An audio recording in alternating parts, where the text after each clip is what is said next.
Welcome to our August meeting. And first, let me ask our Vice Chair, Stephanie Shipton, to read our vision and mission. Hi, everyone. Our vision is to create a sustainable early learning system that partners with families to ensure that every child is healthy, valued, and successful in school and life. Our mission is to support children's academic and lifelong well-being by directing and supporting the EOEL for an effective, coordinated, high-quality early learning system from prenatal to kindergarten entry. Hey, mahalo, Stephanie. Okay. Is my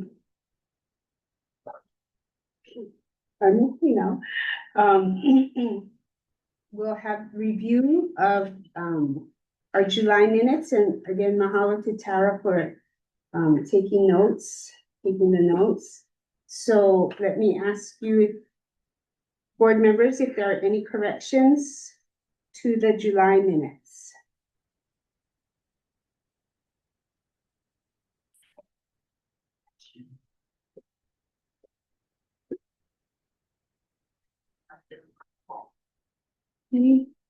Not hearing anything, let me go on to do our roll call.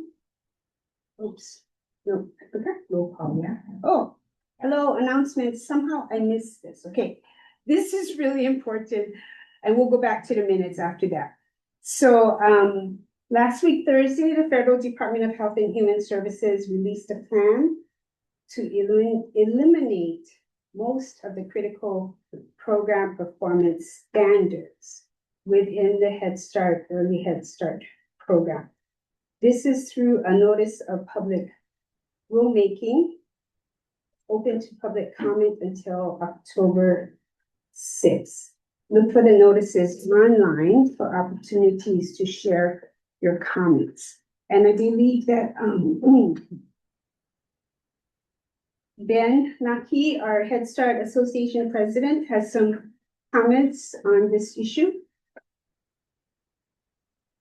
Yeah, hi, Elaine. Can you all hear me? Yes. I can see you, Elaine. Thanks. Thank Yeah, you. yeah, it's been a kind of a whirlwind since last week, Friday, when the new proposed rules were posted. And it's generated a lot of significant concern from the Head Start community. Many leaders, program leaders, educators, families, advocates, community organizations are really questioning whether the proposed changes of this magnitude could unintentionally weaken elements of Head Start that have contributed to the program's success over the last 60 years.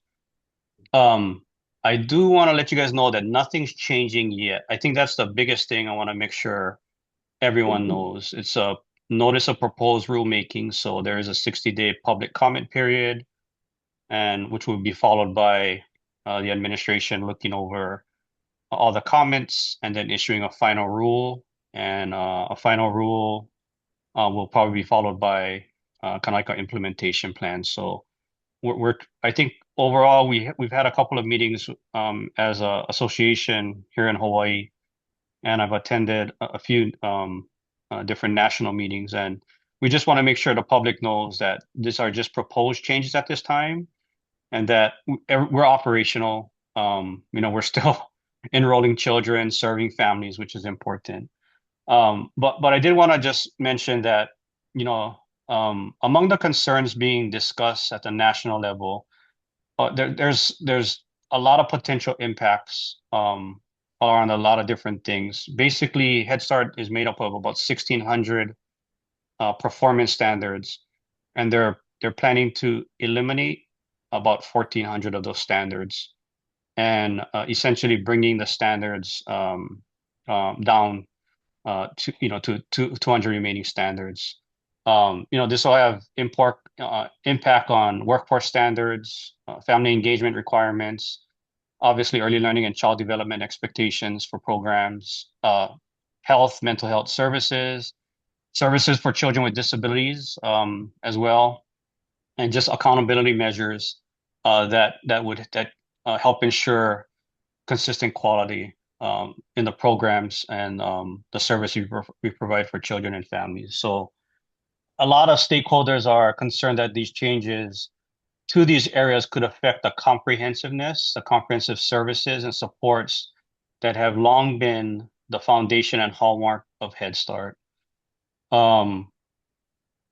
Again, I think the point I wanted to make today, and thank you, Chair, for allowing me to speak, is that it's just a proposed rule. So right now, and it's been about a week since it's been released. So I myself, along with my colleagues from the other Head Start programs here in Hawaii, as well as a lot of the organizations across the nation, are looking through the proposed standards and really identifying what they mean, why it's being written in the way it is, why are things being eliminated, and how to respond to those. And we're reaching out to our different advocacy organizations for support, as well as to communicate to the public on what this really means. And I'll leave it at that. I don't want to get too political or anything, but what this really means.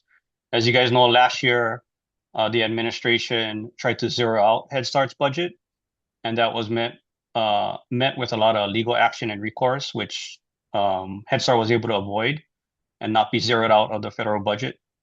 I can just say this is the next step, and so as the Head Start representative here on the board, I just wanted to make sure, and I feel it's important we understand both the proposed changes and what they could mean for children, families, and the early childhood system here in Hawaii. So, Madam Chair, if you guys want at the next meeting, I could present, if you guys want a little bit more detail around what those standards, what those proposed rule changes are, or what they're proposing for rule changes, possible implications that it'll do to Head Start programming, as well as implications for for the system here in Hawaii too, because there is, if all the changes go through, there's going to be a huge impact. And yeah, so yeah, I mean, I can take questions now or not. I just wanted I appreciate you allowing me to mention and have a little comment on this notice of proposed rulemaking. The deadline to submit public comments is October 6th through the Federal Register. Thank you, Ben. And we'll talk about next month's meeting, and that sounds like a good idea if you give a summary of the proposed changes and implications. So we just wanted to let people know about that, because it is something that has been buzzing in the early childhood community over the last week. And yes, so thank you, Ben. Let me go on back to the minutes.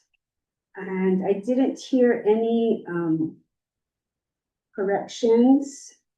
Last chance. Anybody have any corrections or comments on the minutes in July?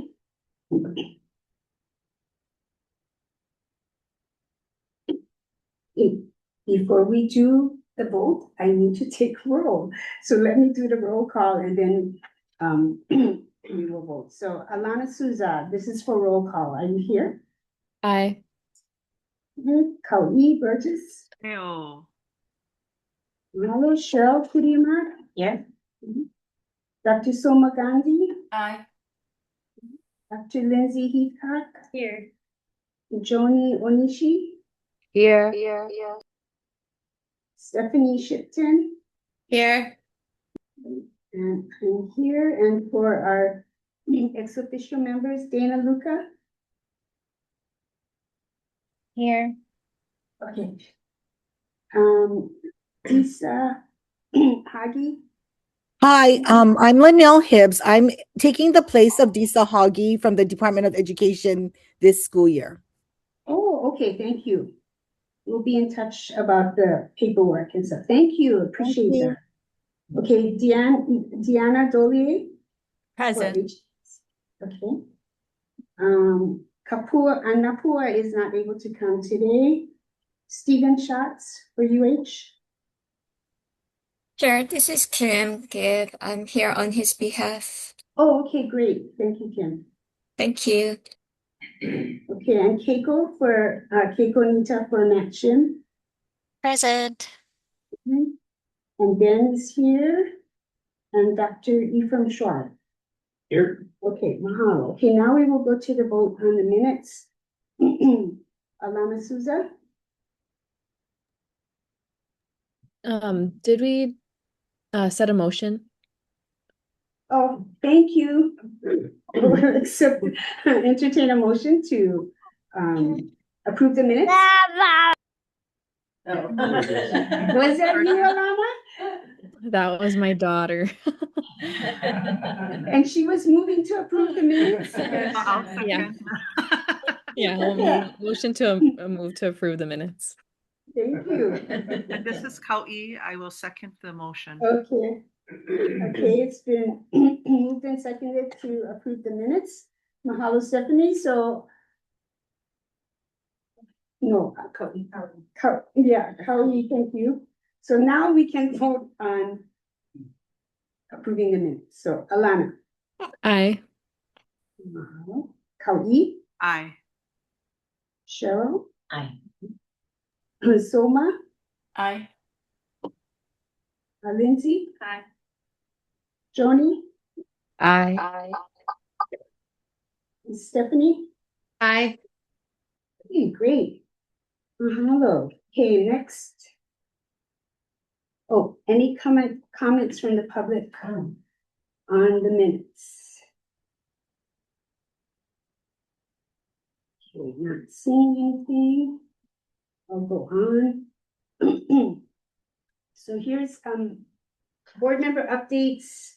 I wanted to share that on Maui, we had a licensing worker, Carol Hayashida, and she was 80 and she just passed away.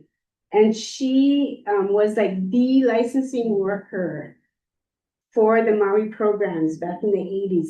And this was before CCDBG and a lot of things came down to, to the states. So their job was to go and do the licensing of the programs. And she was such a staunch supporter. She was on the Hawaii Association for Education of Young Children board. She was a treasurer, and she was with all of us, and it was just a real different time. And then licensing workers got very, very busy with the many other responsibilities that they have now. But I just wanted to really recognize her and remember her because she was an important part of our Maui community. And next month, September 10th, will be our annual in-person meeting. And we'll start at 9 a.m. Hopefully, starting 8:30, we can have some refreshments. And then 9 o'clock, we'll start. And we have the board retreat. And then we'll have the regular board meeting. And we do have Yuko has been working. And she'll tell you more about it, about the presentation for next month. And Dana, can I ask you to give the update on the child care development fund requirements and the infant toddler pilot program? Sure. Can I share my screen? Okay. Okay.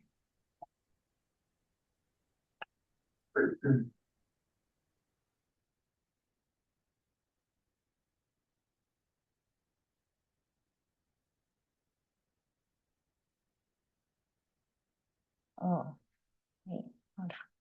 Does that look weird? What do I have to do here? Does that look okay? Looks good, Dana. Okay, thank you.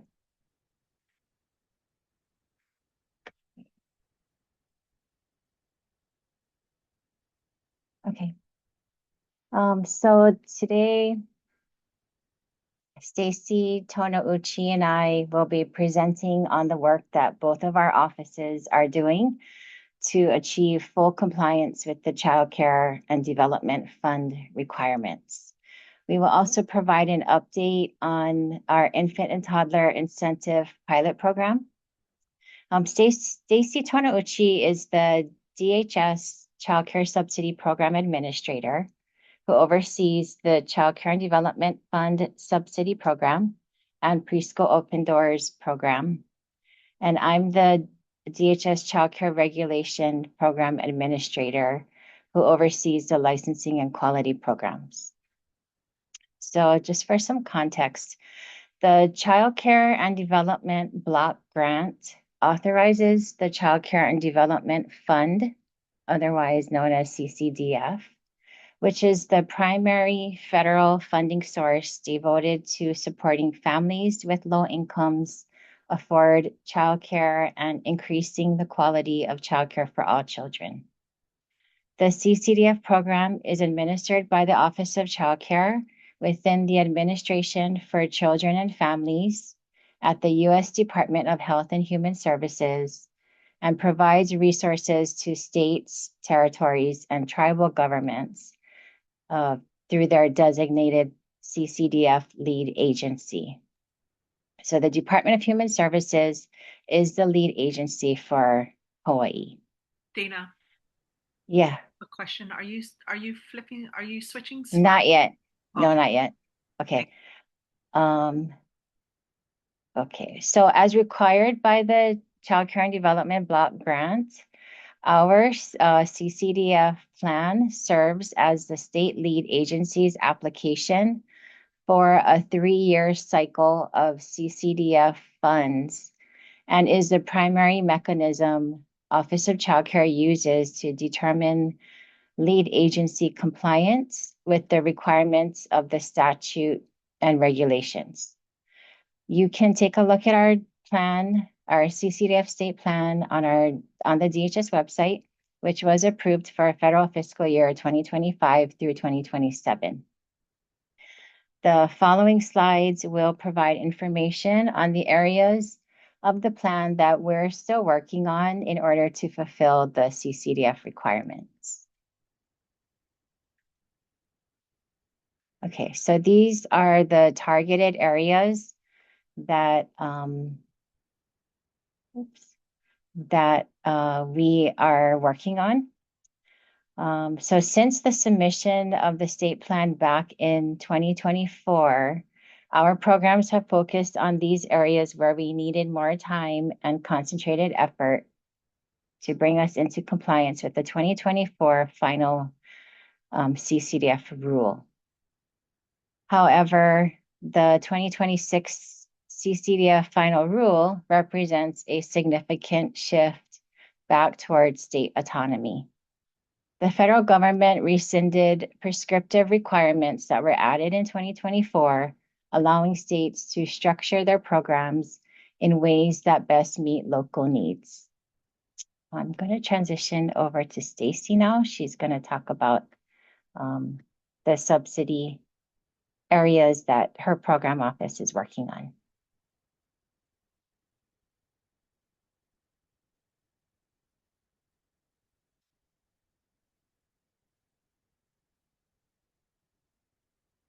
Hi, thanks, Dana. Can you folks hear me okay? Yeah. Oh, okay. So thank you. Yes, transitioning to subsidy. I want to say a lot of the 26 CCDF final rule, and they entitled it Restoring Flexibility in Child Care and Development Fund. It did remove a lot of subsidy requirements. So the first one being it capped family co-payments at no more than 7% of our family's income. It mandated the use of grants or contracts to provide direct services. It required prospective payments to providers in advance, and it required payments to providers based on enrollment rather than attendance. So for our programs, we were really focusing on the top two, the grants and contracts and the more towards the eligibility side. And I want to say, as we move forward, we're pretty much linking this. I'm sorry, I didn't know I didn't have my camera on. Sorry about that. But we have identified these areas, and we're really trying to, I guess, you know, talking in circles, but a lot of this is linked to our childcare payment rules, and we need to update that. So that means our existing administrative rules, it just no longer aligns with our federal requirements. And we're actually taking an approach where we're targeting sections that we're working on amendments. And I want to emphasize my staff, it's been an ongoing project, right? We focus on something, and then we have to pivot. So that's kind of where we're at now. And it's not quite, it's not simply procedural is my point. And we're going to get it right. We have to look at it so that our, our chapter, our foundation is really stable and equitable for our families. So in the next couple slides, I think I'm going to just touch on a few areas. So the first one is our income limits. So we know we're not in compliance there. We have to be at the current state median income, and that again is linked to one of our rules section. So once we update our rules, we'll have met this one. And then if we can go on. The next one is our continuity of care. So this one actually surprised us because we thought we were in compliance. We gave all families the minimum 12-month eligibility certification or within that cycle. But then we found out that for any changes, what are we doing? So if a dependent enters, a sibling, that's considered a change. And from there, you're told at that point, we need to do another 12 months. So that's where we're not quite hitting it. And that again was another rule amendment that we did draft, and we will include it in the next package, definitely. And I'm going to ask if we can go on again. Next slide. And our payment rates. So this one, we definitely know we're behind. Our payment rates, what we've identified is we're low. Honest answer there. We do annual market rate surveys, and thank you to Patch. They are our providers that help us get that accomplished. But what we're going to work on is looking at the current year. So 26 was just returned to us. We're evaluating that now, and we want to address that in our rules so that we're current. And for the state plan, they tell us we have a 2-year window, so we want to get it as current as we can for our next submission. And with that, we're intending to take a look at the rate and at least get most of our rates up to the 75%. And that's for our licensed, our registered, and our even probably our exempt providers.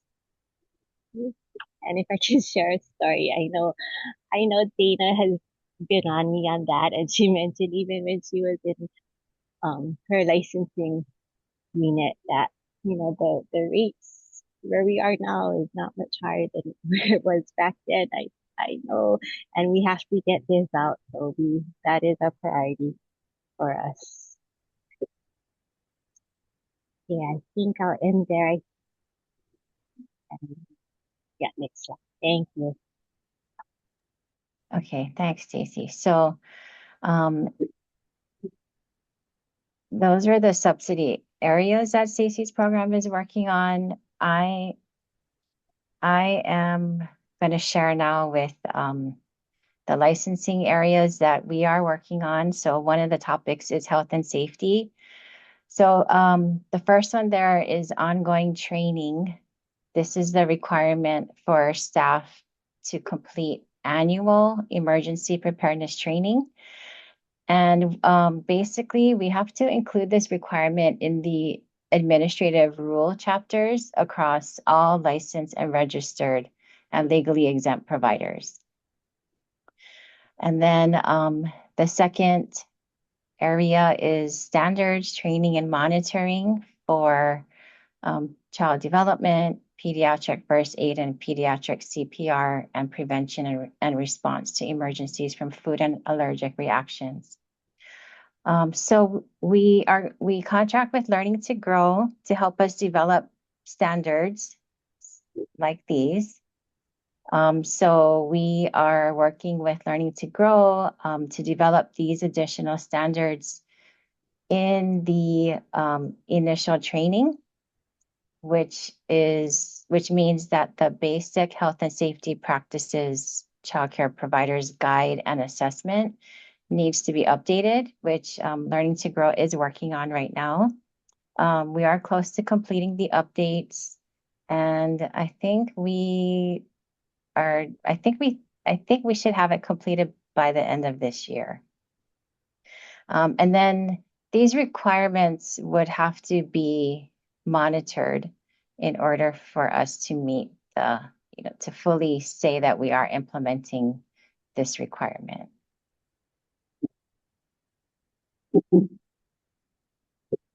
And then the third area under health and safety is posting of inspection reports. So we're currently posting inspection reports from 2024, 2025, and 2026 for licensed and registered providers. But we need to make available the full monitoring and inspection reports, which include areas of compliance and non-compliance for legally exempt providers as well. So we are currently working with our system contractor to make these enhancements to the DHS Childcare Search Portal. We received a waiver, approval for a waiver to meet this requirement until August 1st, 2026, and we submitted another request to extend our waiver until August 1st, 2028. So states are still waiting to hear back on the status of their waiver requests. I do want to notate that we are receiving technical assistance from the Administration for Children and Families Office of Child Care, their contractor. We've been receiving technical assistance to work on our Child Care Search Portal beginning from October 2024. And we hope that we can continue to work with that technical assistance contractor past September 2026 because we're waiting to see if their contract will be renewed for the next period.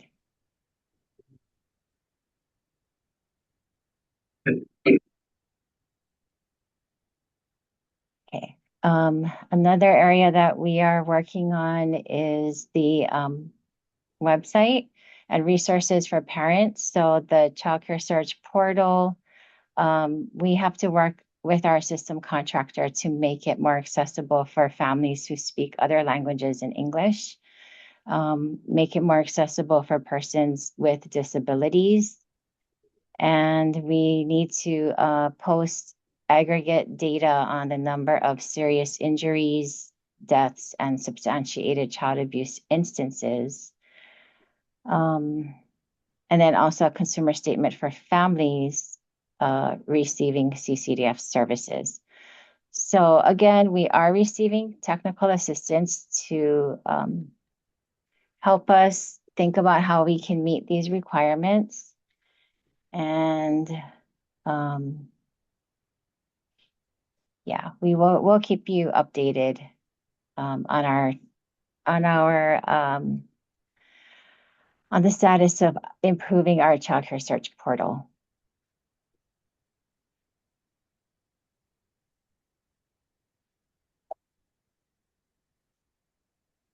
And then the last area that we are still working on is the comprehensive background check.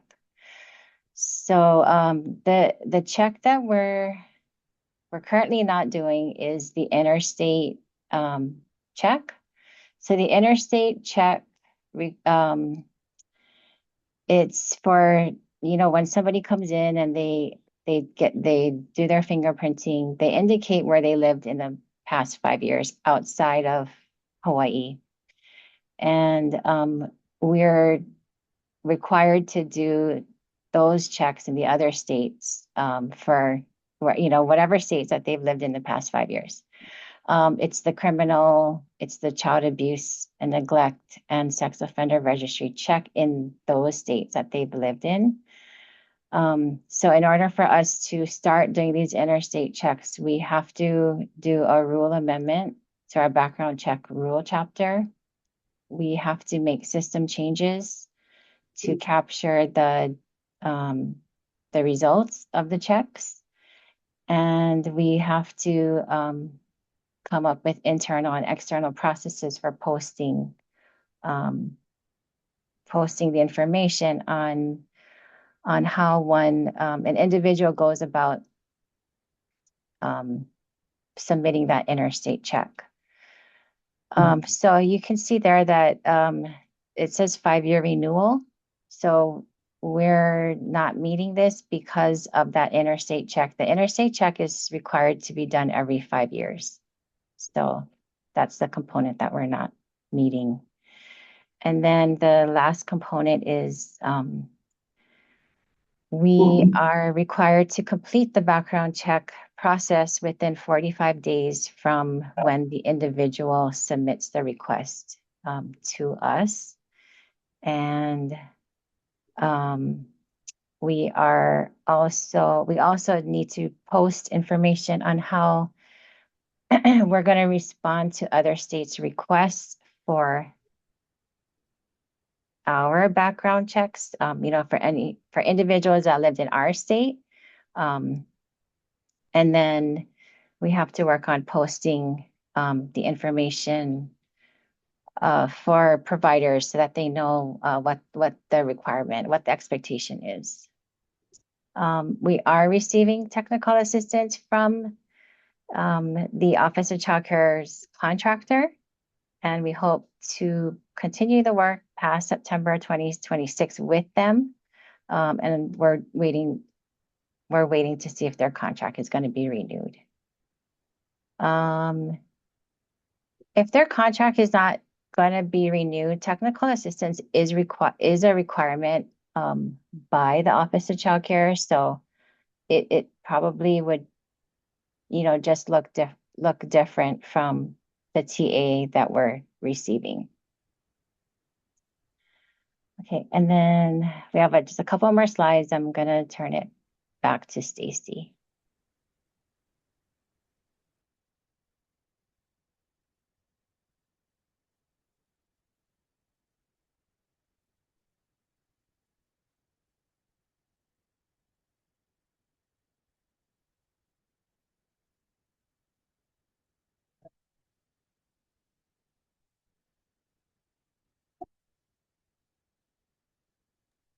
Okay, I'll do it. Sorry Okay. about that. No.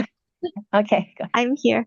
Yeah, too many windows open. I'm sorry, but yes, our infant and toddler incentive pilot program. So this is related to our supply building strategy.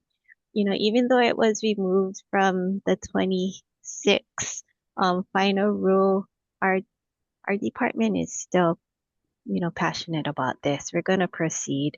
And what happened was initially we started off as looking into childcare slots. So the department right now, we're pivoting. Okay. We have to transition from that original concept of contracted infant and toddler childcare slots to an incentive pilot program. And this change was made following guidance that we received from our Attorney General's office. And it was regarding importance of ensuring equitable access to publicly funded opportunities. So the incentive pilot program now, as it stands, we're going to encourage the development of new infant and toddler capacity and expansion of existing license programs through quality investments. So with that, we're going to be working really closely with Dana's office. Can I ask for the next slide, please? And then the objectives of the program are listed there. It's again another one that's contingent upon our adoption of administrative rules. So this is another chapter that we're working on again with Dana's office. So truly, the start date is contingent, or it has to coincide with the effective date of the grant rules. So another to do, and we're making progress. I can say that, and very thankful for the help that our licensing program, Dana's office, and our TA partners are providing us. So I can keep both Dana and this group updated as well. But that's all I have. Thank you.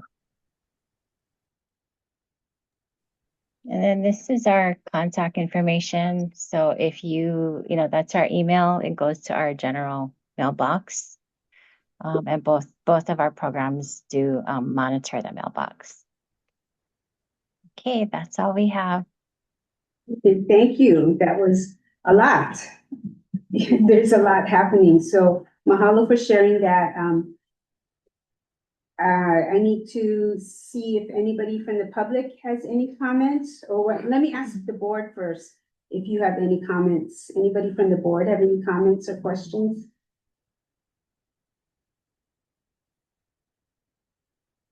Okay, how about anybody from the public? Okay, then hearing none, I'm going to turn it over to Yuko and her staff for the EOL updates.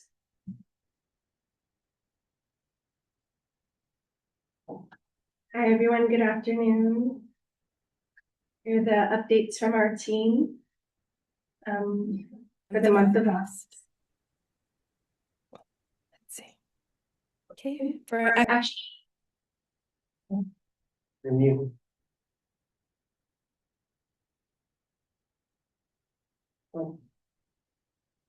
Okay, for action item number 1, workforce development and support. Good afternoon, everyone. I'm Ian Okamoto, the executive workforce development specialist with EOL. I'd like to share the results from our past spring semester for our early childhood educator stipend program. This first slide shows the overall program participation throughout the years. Actually, the totals to date from the start in summer of 2023 until this past spring 2026. So over the course of the stipend program, there have been a total of 180 stipend recipients. There have actually been 3 folks to date who have started a second stipend agreement. So we've had a total of 99 completers overall, and there have been 24 folks who have been terminated from the program. For this past spring, there were a total number of participants of 77 total participants. Of those participants, 68 were active this spring semester. Every term there are a number of folks who either are on pause or are not taking courses for that term. So there were 9 inactive participants. You can see there the breakdown of the different types of programs that they were in. And then the reasons for their not participating. If we look at our total completers, we have 15 total. Again, you see the breakdown of the different programs that they were completing. We have a number of folks who completed their certificates, initial certificate, a number of folks who completed the associate's degree, bachelor's, and one graduate certificate completer, and another who completed a master's degree. And there were 2 terminated participants this past term, spring term. Apologies for the size of this graph. I wanted to try to fit it on the screen, but hopefully you can just get a sense of the overall kind of participation within the program.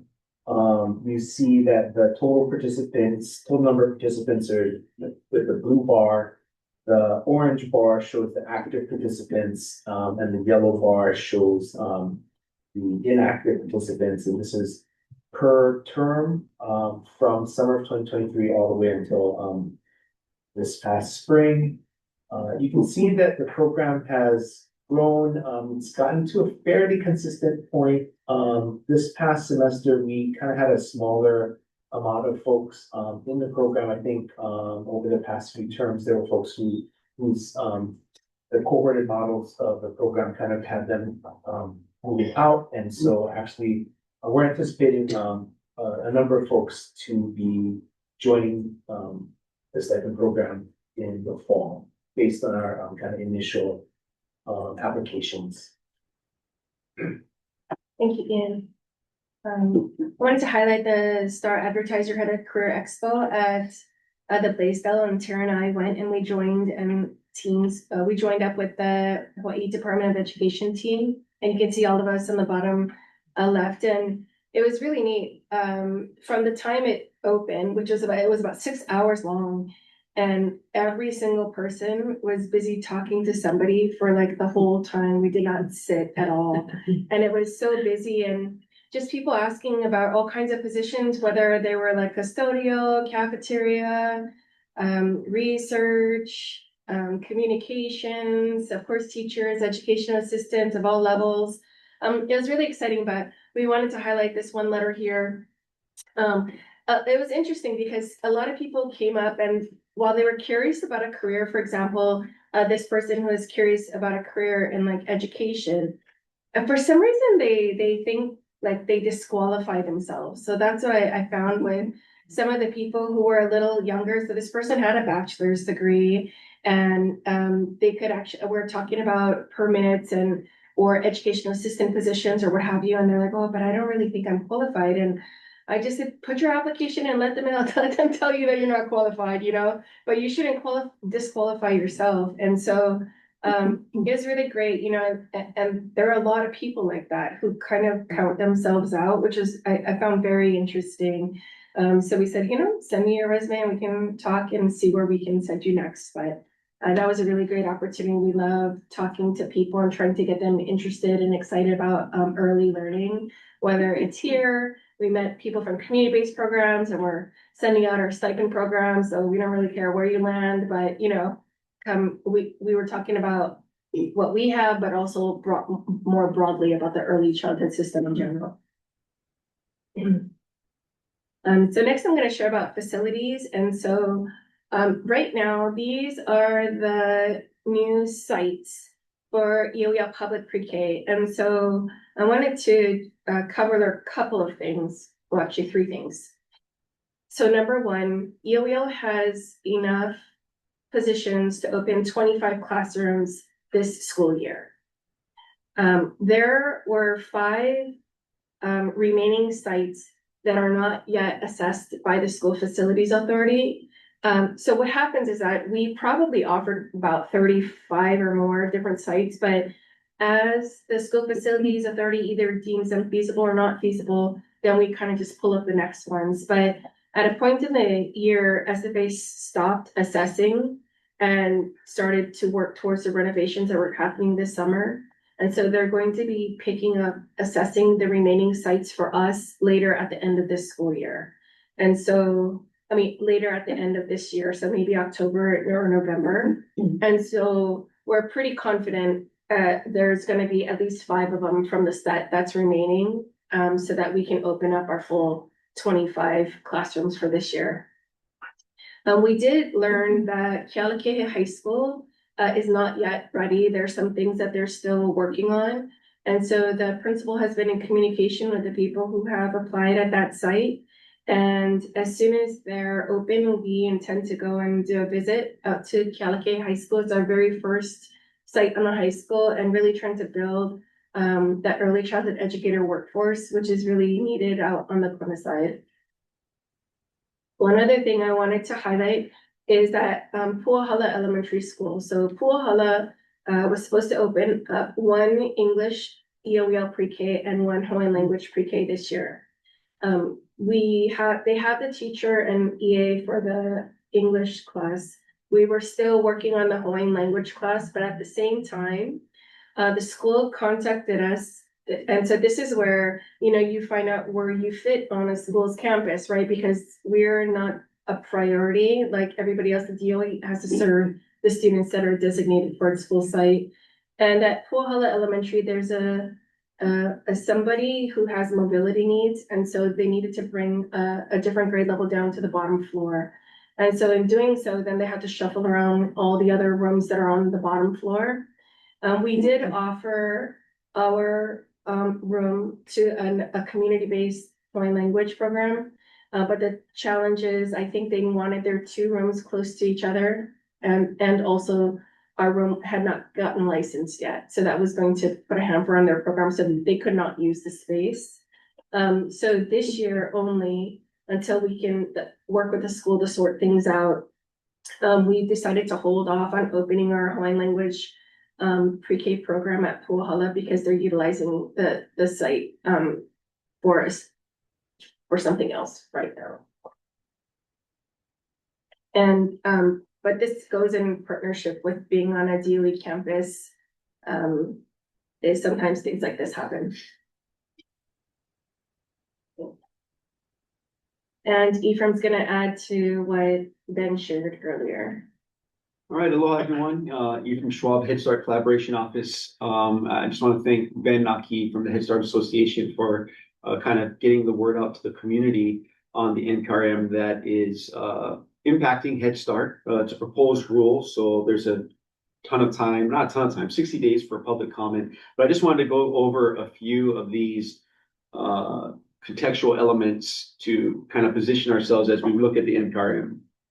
So current notices of proposed rulemaking that's out there right now was the first one came out in May, and that was restoring flexibility to support Head Start program access. And this tied closely to the pay parity initiative and mandate that Head Start programs would reach pay parity in line with public EOEL pre-K. That public comment went from May 12th to June 11th. It's still in the review process. But since then, there's been this overarching NPRM that just came out on August 7th, which kind of makes that last NPR mute because it's a huge deregulation that also encompasses this previous NPRM that was put out there. And so reducing federal burden for Head Start programs is what it's called, the current NPRM that Ben was referring to. And the Health and Human Services has announced that this NPRM substantially streamlines the Head Start program performance standards, returning statutory compliance to programs in line with state regulation. What that really means is, as the deregulation takes place, Head Start programs will be referred directly to the Head Start Act in order to be statutorily compliant with that, which gives them the ability to be flexible in how they might interpret or deliver services that aren't as prescriptive as the Head Start program performance standards were. So we do encourage the public with the concerns that surround this NPRM to go to the federalregistry.gov and enter comment based on what those concerns could be, and hopefully some of those comments might move the administration in the direction that we feel is in the best interest in maintaining quality for our Head Start programs. Next slide, please. So the administration is saying what's staying in the in Head Start when this NPRM, if it does ever become a rule, goes into effect. And so what they're saying is that all statutory requirements of the Head Start Act, program governance, provision of comprehensive services, developmental assessments, school readiness, and parental engagement will be staying because it's within the Head Start Act itself. The federal to local model remain the same, with Health and Human Services maintaining monitoring and oversight of the program. So they still will have some monitoring from the federal side of things. And Head Start providers' ability to continue using policies and procedures that work for them. And that's the flexibility there that's being put out there. It's like, okay, you can still do all the things within the standards, but the question is, are they going to be supported and equipped to do so? And then a focus on parents and family engagement. What is changing? Administratively, they claim that expanding access to direct services will free up another 236,000 slots across the country by reducing the the administrative burden and directing those prescribed savings directly to slot development and children's service. And there will be also new opportunities for Head Start programs to voluntarily align with state standards for licensing, health, and safety. They will be defaulting to the state standard if a standard does not exist within the Act itself, as required by the state law or state licensing agency. And then strengthening an emphasis on health, nutrition, and physical exercise. And this is supposedly to create less red tape and more autonomy for centers to design programs that reflect their community needs. I say this as the messaging from the administration. We need to take this and determine what does this look like in its overall impact in the different areas and programs that Head Start offers to the community. So I'll leave it at that, and I encourage you to reach out to the Head Start Association for further ways to support the programs. Thank you. Thank you. Action item number 4. Good afternoon, I'm Heather Barnhill, EOEL. And these 2 programs are continuing. EOL is attending the meetings and participating. The upcoming meetings for the professional standards and competencies. On August 11th, we just had it on Tuesday night, August 25th, and September 8th. I believe the 25th is the in-person. I'm sorry, September 29th is the in-person for the professional standards. The goal of the initiative is statewide adoption of the Malama Ina Keiki as Hawaii's competency framework for early childhood educators. The second project is the health revision, and the in-person for this will be on August 28th at the Honolulu Community College. And this aligns with the state plan building block 3. The draft revisions are expected in the fall, and we really appreciate all of the feedback and all of the involvement in both of these programs and the meetings that have come from me. Thank you. And both of these activities are a part of our current preschool development grant. I wanted to offer an update. It's too bad Steve's not here because he's the one who asked the question at the last meeting. And I incorrectly said that Ohe was the one who developed the Kaipuni KEA, and I was incorrect. Ohe corrected me and said that they were involved at the very beginning, but this is essentially a more accurate process of what actually happened. So OSID, which is the Office of Instructional Design of the Hawaii Department of Education, Assessment and Accountability in Ohe. They convened a work group of Kumu Papa Malao, which is kindergarten, to set standards for makakau readiness at the beginning of the year in a Kaipuni context. Then there were partners from UH Manoa who wrote the assessment manual with items the allowable supports for students who have disabilities, additional language-based allowable supports, and the Nina Mapua, which is a parent survey. Then the DOE field tested the initial assessment and then reconvened the Kumu group to do a standard set. They completed item analysis, made some adjustments. The partners at Manoa rewrote the manual again, and then they issued an operational field test. And then this gave the team an opportunity to decide on a scoring protocol. And so this year, 26-27, is the first assessment that's being administered in its final form. And so Steve had asked last meeting, who developed it? And I said, I believed it was Ohe, but they were involved at the beginning, but now we can see a more accurate picture of how it was actually developed. And Ohe is officer. I'm sorry, thank you so much. Ohe is the Office of Hawaiian Education. That's a part of the Department of Education. Thank you.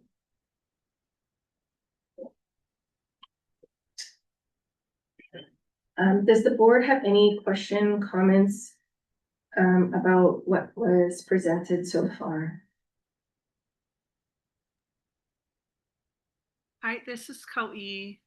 So, Yuko, I just wanted to check. So, the Office of Hawaiian Education is not the one creating the assessment, but they started it. Just to clarify, they started it, and it is the collective of Kumu Papa Mala'o and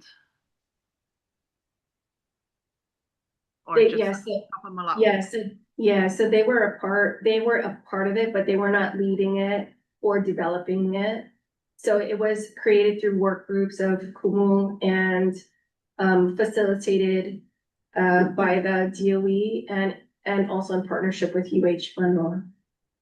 And so the Kumu Papa Mala'o, for those who don't know, those are a group of kindergarten teachers.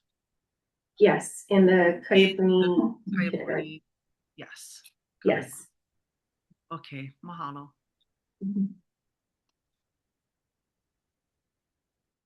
Just a comment, Cheryl Kuriamai. I just wanted to say that it really pleased my heart, to hear when you mentioned about the Star Advertiser Expo and that you were nonstop. I mean, your team was nonstop talking for 6 hours. There's a lot of online training, that's happening in our early education field. And I even read somewhere you could get a bachelor's degree 100% online for our field, which is, to be honest, unfathomable if you think about it, since our field is truly hands-on. So no, I just appreciate that there were a lot of people interested, and for some reason or another, feeling that they were not qualified when in fact they probably are. And like for every human being, right, it just takes that extra step, extra hurdle to overcome and, just check it out, if anything. So I think just speaking out loud, like for myself, as you know, I wear 2 hats here where I'm also a preschool director. I would always be happy to have people come and shadow for a day just to see if this is their fit. Because unless you come and do it and see that you enjoy working with kids, you really don't know. And like I said, it's not something you can do online and check out. You have to come in person. And once you're there, it honestly takes a second, right? Can you do this? Be with kids for, like a few seconds if you can. So people know in a second, right? Can you do it for 8 hours? But yeah, I just want to put it out there. Yeah. And I'm sure many directors would feel the same way. That's great. Thank you so much for sharing that. More than happy.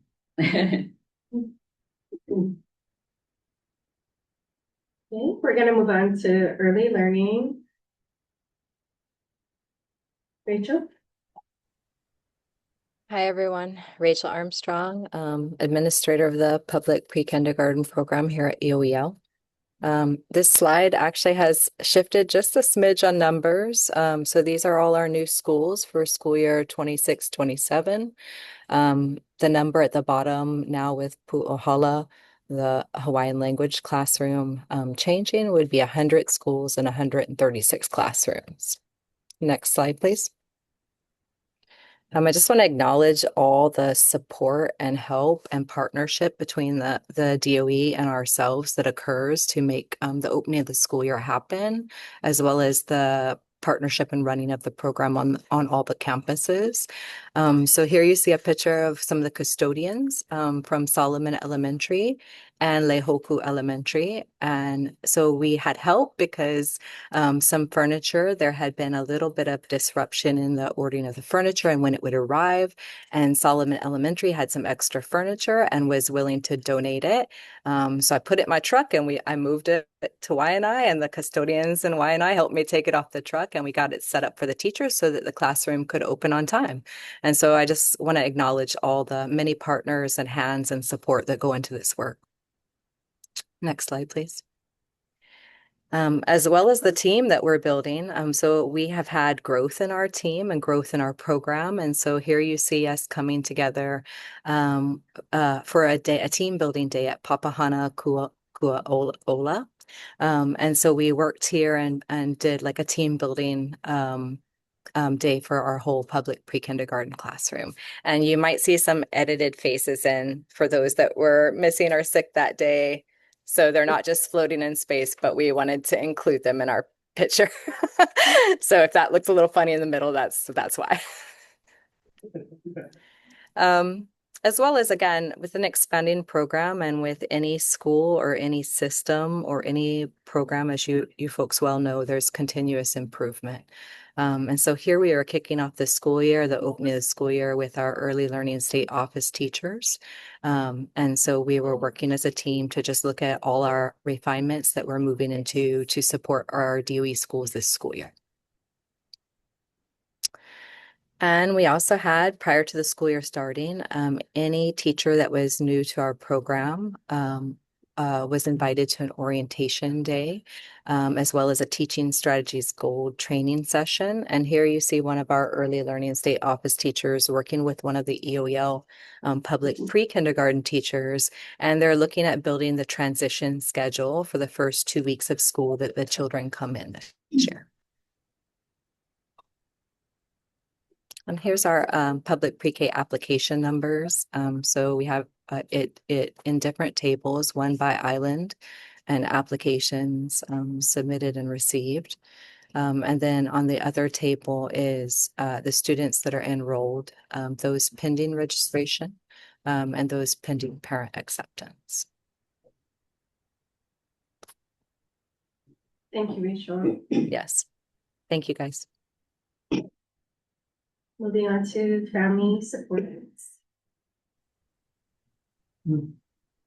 Hi, good afternoon, everyone. Mikako Deguchi, institutional analyst. I'd like to share a quick update about our recent outreach efforts at the Back to School Bash. On July 11th, Tara and I headed over to Kauai to participate in the event. It was a great turnout. Hundreds of families showed up to grab free school supplies and connect with local community programs. While we were there, we had a chance to talk with so many families. And one question we received was, what happens if my child doesn't get into EOEL pre-K? So we shared information about preschool open doors. We also encouraged them to reach out directly to local community schools to check for open spots. And even better that day, our table was set up right next to Patch. Since Patch processed the preschool open doors applications, it was a perfect setup. So we send them right over to their table for immediate help. So it was a great day of community connections. Thank you. Hi, Allison Hanley, program specialist with EOEL. And another outreach we got to do in July was Stuff the Bus. We partnered with Neighborhood Place of Puna. They put on this fantastic event. We gave away 700 backpacks, I think was the total number in the end. There was about 500 people who were able to come that day. They had first responders and touch a truck and carnival games. And it was really nice to engage with community on the east side of Hawaii Island.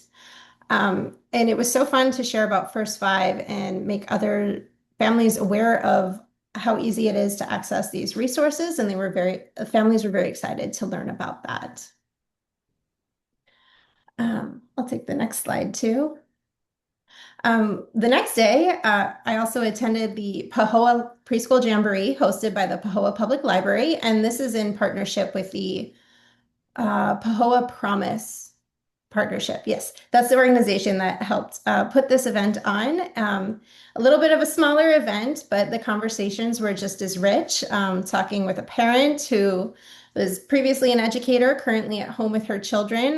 When I shared about our educator stipend program, she felt that was a fantastic opportunity and was filing that away for later on once her kiddos are back in school. Yes, I'll do this one.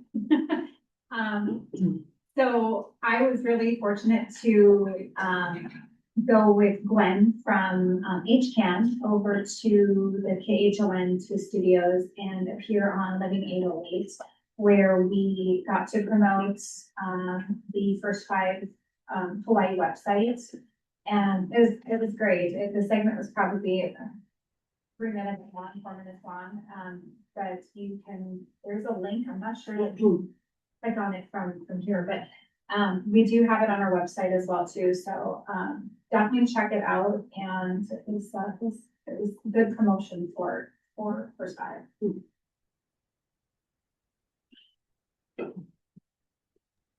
I guess I'll share about this one. I was fortunate enough to join the executive director of Neighborhood Place of Puna on their podcast called Community in Conversation. So we discussed EOEL and First Five Hawaii and how it takes a neighborhood to support our children.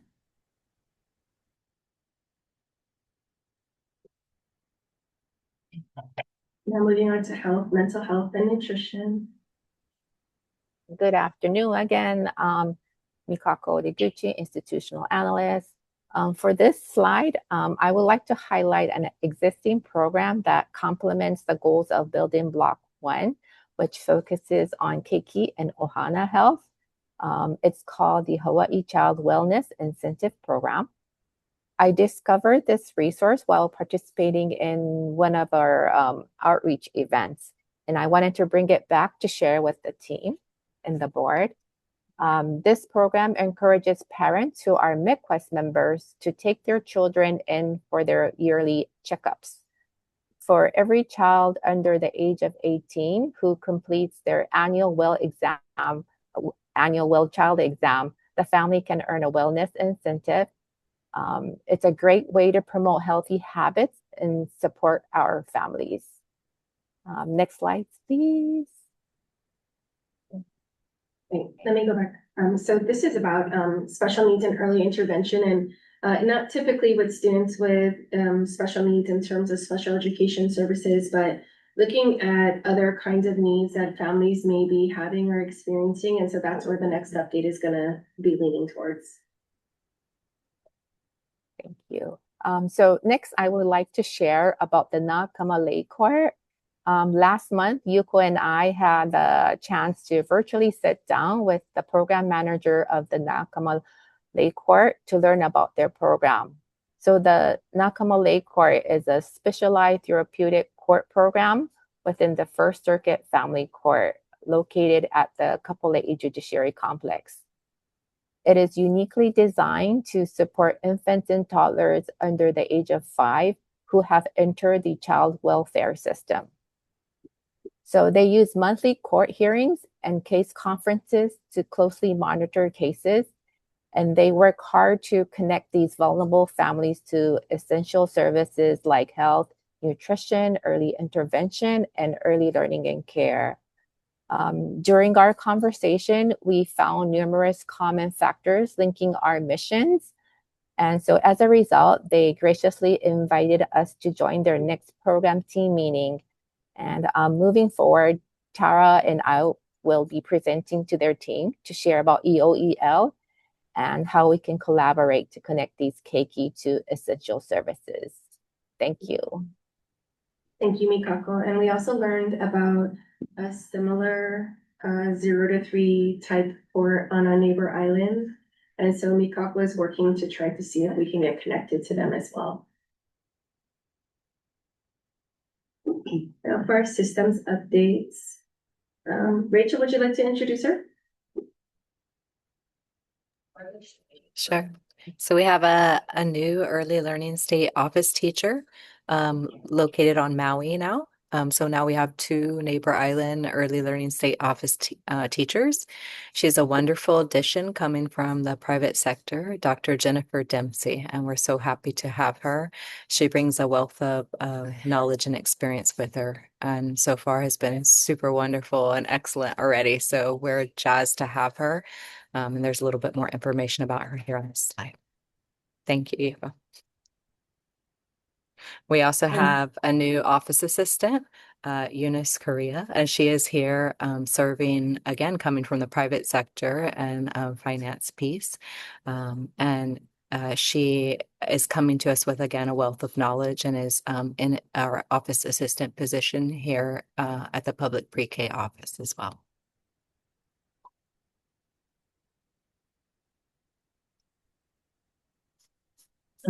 So last year, while we were working on the state plan, we were asked if the state plan would be a reflection of the whole early childhood system. And the response was no, that wasn't the intention. But we also realized that we didn't have anything that would do that. So we initiated this project in March at our kickoff event for the launch of the state plan. We asked people for indicators and data sources that would reflect the whole system. You may remember at that point it was called the State of the State. In March and May, EOEL partnered with P20 and West Ed. We worked on the initial draft of the snapshot. In May, we brought this project to ELB and invited members to come and join our meeting to get their input. In June, we hosted a webinar explaining the project and the indicators. And we also sent that webinar to out in form of email so that people can look at it at their leisure. And we were only requesting feedback until June 16th, as that's when the supplemental document is available too. In June and July, we've been incorporating the feedback and refining the design. This is a preview on a page, and it'll be released later once we're still finishing the supplemental document, which helps to provide the resources for the indicators.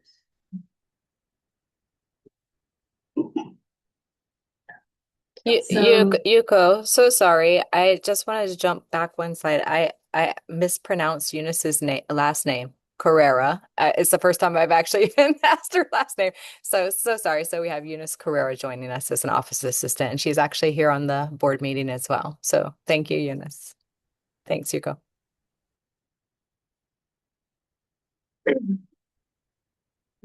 So as you can see from the picture, Deputy Director Spear from the Department of Human Services, Phyllis from the Department of Health, Ephraim here, Vivian from ECAS, and I were the Hawaii representatives to the State Policy Academy in Tennessee that was hosted by Prenatal to 3 Policy Center, which is now housed at Vanderbilt College. And our time together consisted of a trivia on early childhood governance. That's how they kind of brought everybody into the room to try to see like what we all know and where we're all starting from.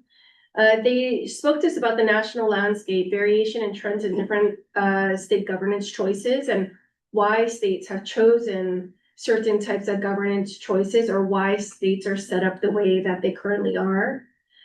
We learned a lot of lessons from people who consolidated early childhood governance, and one person who spoke to us to me that was pretty wild was Ohio. So they had 18 months to structure their new governance model. And they actually did it in 6 months, and it was a wild story. But somehow they did it, but they had a really compelling reason why. And when you think about the states that have initiated this kind of effort, there was something that they were trying to really solve for. Then we went on to coordinating governance, so increasing collaboration across departments. What this was sharing is, when you look at governance structures, it doesn't necessarily meaning boxes and shifting them all over the place. Sometimes it could be reorging within one, or what it means, but could it also be accomplished through more increased collaboration? And then we also looked at local state partnerships, so working in tandem to meet family needs. And this is very interesting. And this came out kind of towards the last day, and a lot of people were curious about it. And what it seems like for some states is that they take the state funding and they push it to county. And so it reminded me of, I guess, like to me, something that was similar that I could reconcile with is like whether you have the DOE kind of overseeing across all the different islands, or whether you had something similar to like the charter school model, where there's a state entity, but it's very, very local. And so we learned that some states function like that. And so it was just very great to know. If you already looked at the slides, it's okay. But I just have 3 questions that were popped up, and feel free to go in the chat just for fun. So early childhood governance refers to a state's organizational structure, specifically the authority and accountability for which of these functions. So policy making, financing, implementation, or all of the above. So if you want to go in the chat, go ahead. If you want to just kind of hold it to yourself, that's fine. It's D, all of the above. How many states have created early childhood focused departments?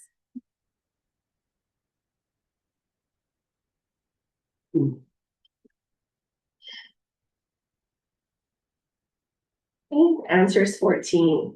And you can see this timeline from back in 2004 with Georgia and Vermont, all the way up to most recently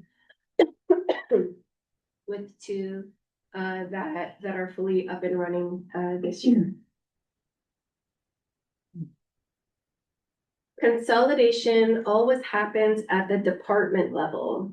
True or false?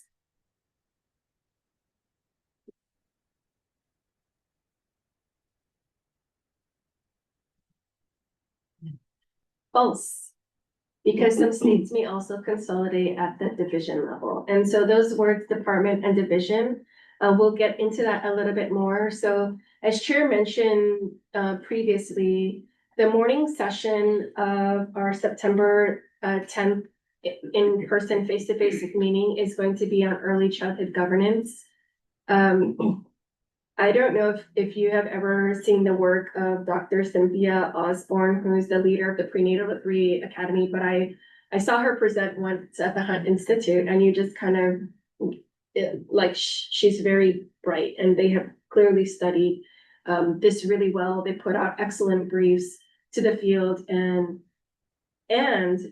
what I also appreciated is Phyllis on our team was giving them a lot of feedback on actually some parts that we felt were missing from their maps. And because of Phyllis's work, they actually revised Hawaii's map, and you'll get to see the revised Hawaii map at our session on September 10th. So Dr. Cynthia Osborne was hoping to be in person. Unfortunately, she cannot, but she will be leading our session for us online, which is a huge treat. She is the leader of this huge prenatal free policy academy, and she's willing to give us her 3 hours, which is super exciting. Even though I was going there, I didn't know she was going to be doing it. We were at the evening reception, just before the opening session, and she goes around tapping people like, okay, 5 minutes. And I turn around and I'm staring her right in the face. I'm like, oh my gosh, oh, she's here. And then I realized she was going to be leading everything, but such a fascinating person to sit and be with. And I'm really excited that you guys will get to meet her and spend time with her. So while she's going to be hosting the session virtually, We will be here, and people who were participating, our Hawaii Nashville team will be helping to facilitate the small groups throughout the morning. So I'm really excited and I look forward to that on the 10th. Hi, Allison Hanley again. We wanted to share that the forecast for the next preschool development grant was posted on July 2nd. They're calling this the SMART grant, as in Strategic Measurement, Analytics, and Results Using Technology. The current anticipated posting of the funding opportunity is September 17th, although our team attended a meeting with the federal program officers for PDG this morning, and they indicated it may be at least a few days past that, depending on how the approvals go at the federal level to get that posted. We're anticipating the deadline to apply for the grant will be November 17th, again, with the awards expected December 30th or 31st. I always mix that up. We are, as in EOEL, is hosting a discussion next week on the 20th at our offices, so we can start talking about opportunities and ideas and getting all of our ducks in a row so we can have another successful application for this next PDG grant opportunity. So we hope our PDG support team will join us, and anybody who's interested, reach out ASAP. We would love to have you and talk about ideas you have for the SMART grant. And then the next slide, for our current PDGB5 grant, when we've been sharing project updates every month at these meetings. So this month we have Nicole with Center on Disability Studies. She's going to be sharing about the grant evaluation at this point, since we've reached we're a little bit past the halfway mark on this current grant. So I will turn it over to Nicole.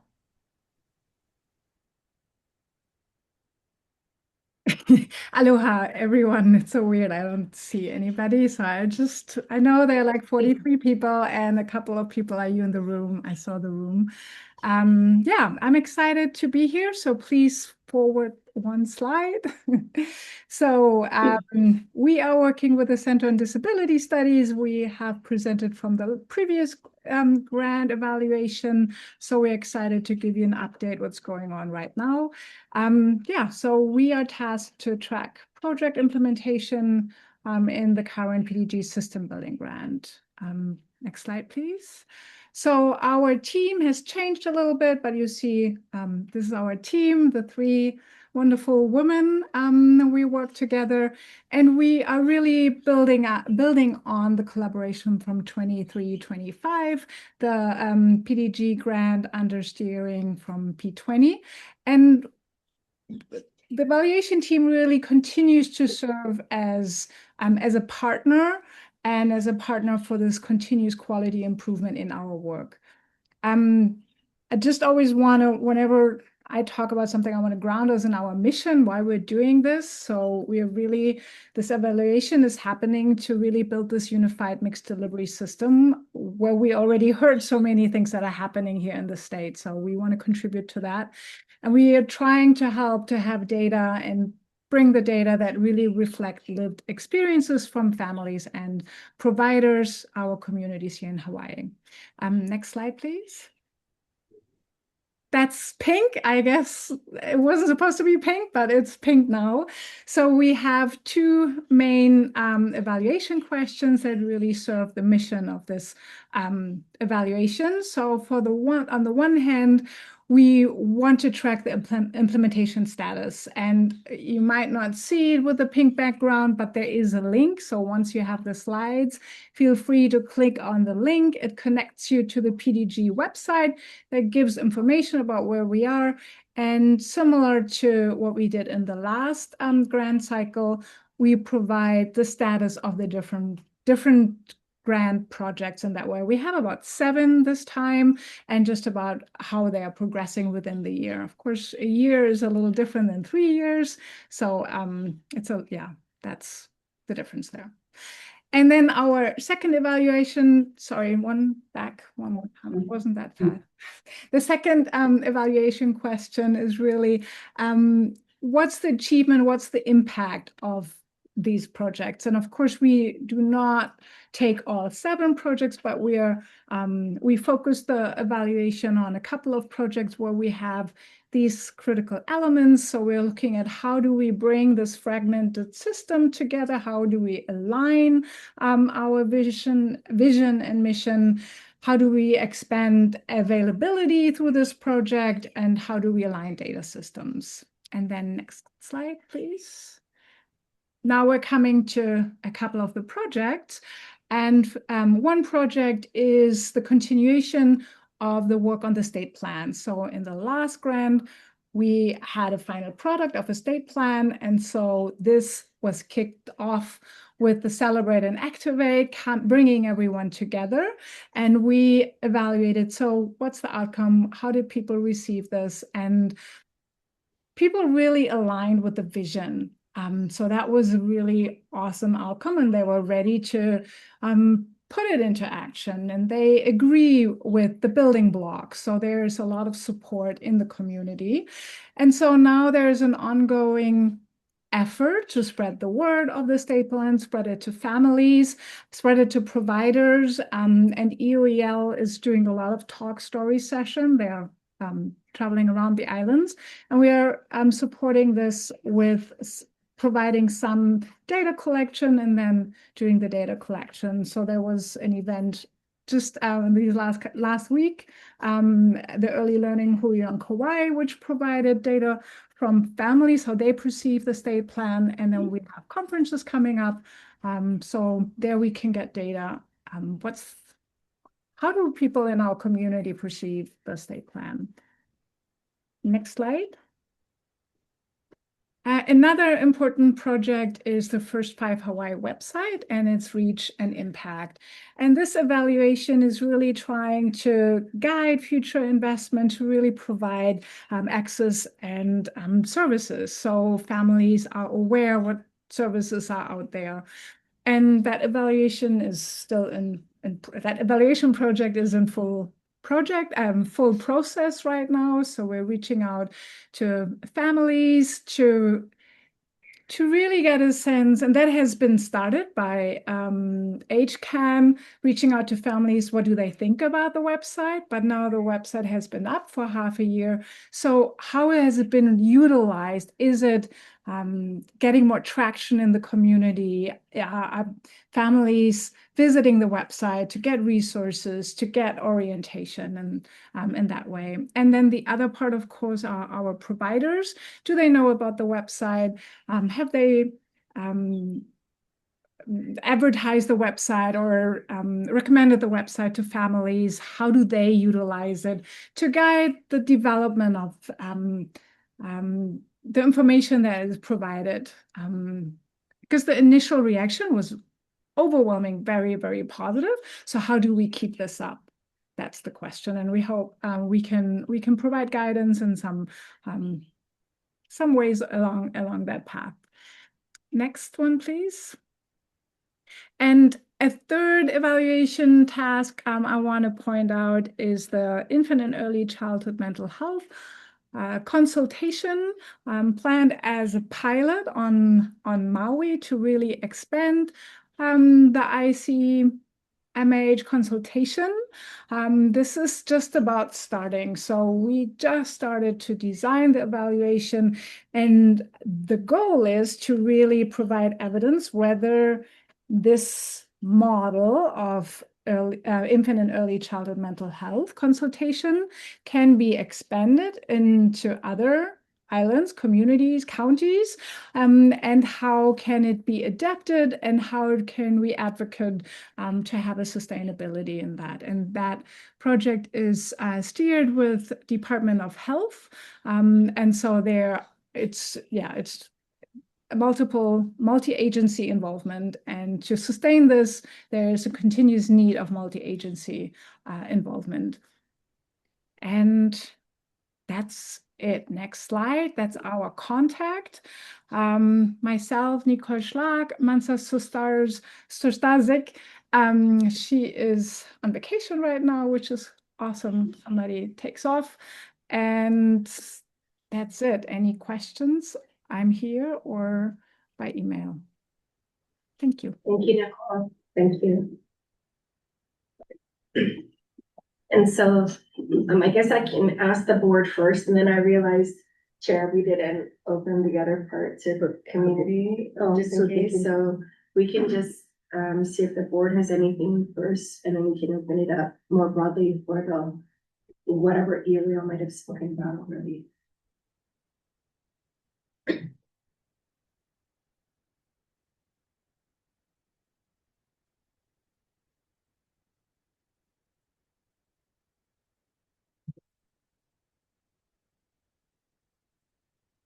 Questions from the board?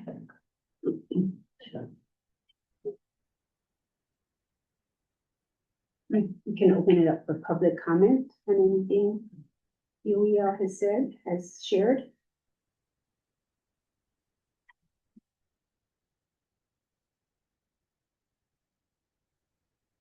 Okay, I'm not seeing anything or hearing anything, so we're going to take a break. We will take 10 minutes because we did go a little bit long for this session, and we will come back at 3:10. Okay. Okay, we're gonna convene again, and I'm gonna give it over to Nico and Jen.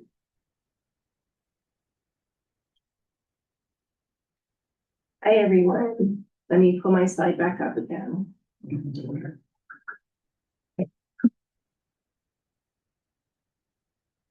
Everyone, this is Jen from ELBL, and we were gonna kind of run board through a few of the ideas that we have about options for this next legislative session.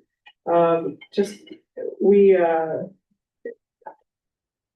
of the goals for today, right, is to start to introduce some of these ideas and gather. We really want to hear your feedback and your input. We can ask your questions, and also any other suggestions that may come up for you that we not bring up. Okay.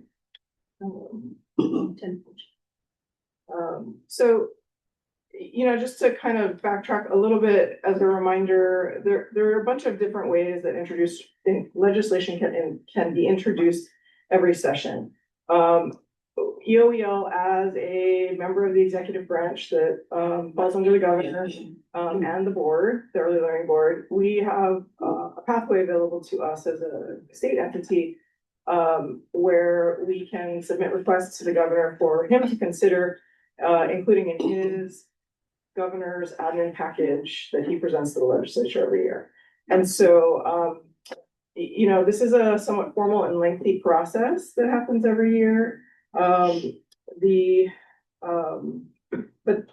It is something that all state departments and agencies do and participate in. These are usually initiatives that are primarily, related to the programs that our office would be implementing. You'll see actually that one of our proposals is a little bit of an exception to that. But generally speaking, it's usually things that kind of directly affect the programs that you're actually administering. This contrasts proposals that other partners introduce, and those could be initiated by all sorts of folks, and a lot of them are the people that we all know, and some of whom are on this call, who would work directly with an individual legislator to introduce an idea and work together with an individual legislator to introduce an idea for the session on kind of in partnership with an outside group or entity. And so the role for our office is a little different for those two scenarios. What we're talking about today specifically are things where we would be initiating and leading and would be kind of EOEL's bills as eventually, hopefully, part of the governor's legislative package. We also spend a lot of time and energy supporting and advocating for other people's proposals that are moving through the process. And you hear us talking and giving updates to the board during session about both of these types of things, right? Some of them may have been included in what we asked the governor for, and some of them may be proposals that our partners have worked on, or actually surprise things that legislators kind of drop on us and we get to react to. So it's a little bit of a mixed bag when it comes to actual implementation, but I just wanted to kind of draw this distinction and make sure that we understand going forward as we continue this discussion, that this particular discussion is really limited just to, our package, that we would be routing through the governor's, procedures for approval, potential approval. And so I would just note also that, the policy priorities that are on the agenda next, they do play a role in guiding our thinking about the proposals for the governor's package, and then they also play a role in grounding our decisions about the office's position on other partner initiatives that are moving through the legislature. Sorry. Yeah, go back on. So, what we're talking about today, right? We're trying to gather discussion and feedback on a few possibilities that we wanted to bring to the board for discussion. And then your feedback we would like to incorporate that and over this next month and further refine or change or add to or pull out some of these ideas, and then come back in September with more formal proposals that the board would then potentially vote on. After that, we begin this long process through governor's process and drafting with the Department of the Attorney General's. And we just heard yesterday, I think, about the timeline for the governor's office's timeline for the 2027 bill package. And so this is the timeline as it relates specifically to bills, not budget requests. And what we have on the agenda today is a combination of both bills and budget requests. But for bills, first drafts are going to be due September 18th.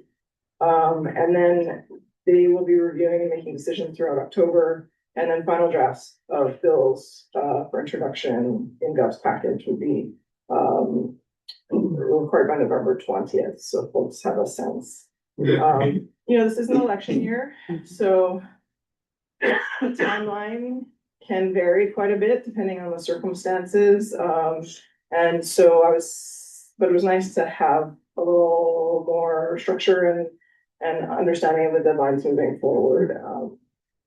So that timing worked out well. So hopefully we can,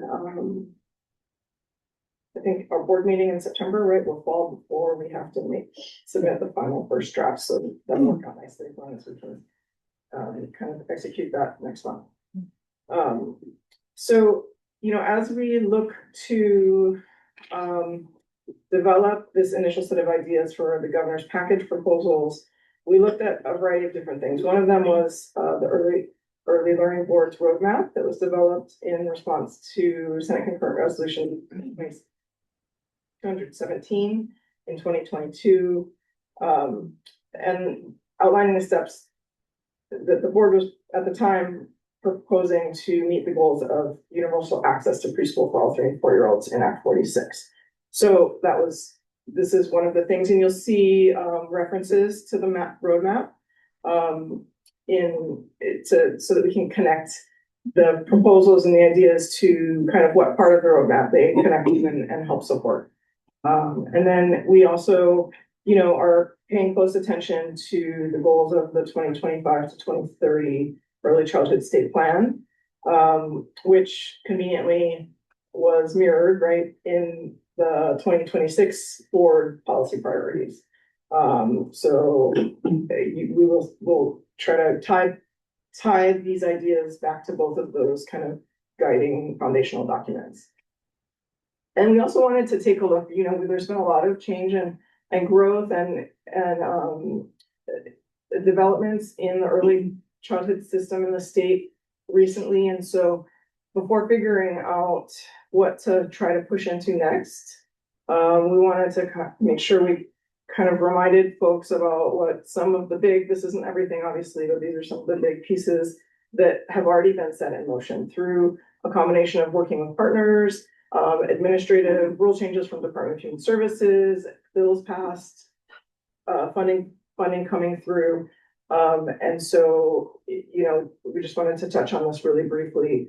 The biggest financial investments probably have been kind of in 2 buckets, right? One, it was an additional $38.8 million for preschool open doors from the legislature, that really, expanded access to subsidy for families to help them afford private, community-based school tuition.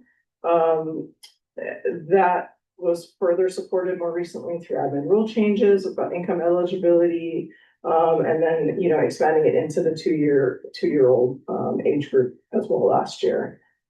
And so on the community-based side, that was probably the biggest financial investment. And then on the public side, then we have this expansion of the public pre-K system, including EOEL and charters. And so, you guys all know a lot about that side, so we won't dwell on that. And that's really been where a lot of our office's budget requests in the last couple of years have been focused, right? Is specifically on the expansion and the funding needed in order to support expanding the number of public pre-K classrooms. On the workforce side, we had the early childhood educator stipend program. And then, we've had a big push for capital improvement facilities funding through the School Facilities Authority. And that's helping to support EOEL public pre-K renovations, the charter school preschool projects. I think you may have just seen, there was a recent nice article about, on Hawaii Island, the ELB project that's gonna get started soon. And then, there's also this other kind of big, and this probably is the biggest chunk, is these public-private partnerships that SFA is working with to try and utilize public spaces for community-based providers to occupy and provide services out of. So, EOEL is involved in that as well. And we're trying to help support and help facilitate some of these new partnerships. We've made some changes in governance, not quite to the extent that Yuko was talking about at her policy center, but smaller changes in governance more recently related to this board. We have had some small movement in terms of data sharing work groups. And, we also wanted to mention the implementation of the kindergarten entry assessment, both English and then now this current school year in Hawaiian, and then the harm to student registry, as well as being a few other pieces. So again, this isn't everything. Obviously, there's been a lot of other work. And most of this is not necessarily the work of our office, right? But as a system, we're trying to look at the landscape and see where we're at. As we mentioned, a lot of our office's funding requests have really been centered in expanding public pre-K. And so this graph is just kind of to demonstrate kind of where we were and where we're at now. And this is a tremendous amount of growth in a relatively short period of time. But it has also provided a lot more opportunity and options for families, especially those who may not be able to afford other options. So, and we see this as really like a complement, right, to that's the public side of the expansion. And then you can see here that even after, well, this isn't quite after, so this is 2025.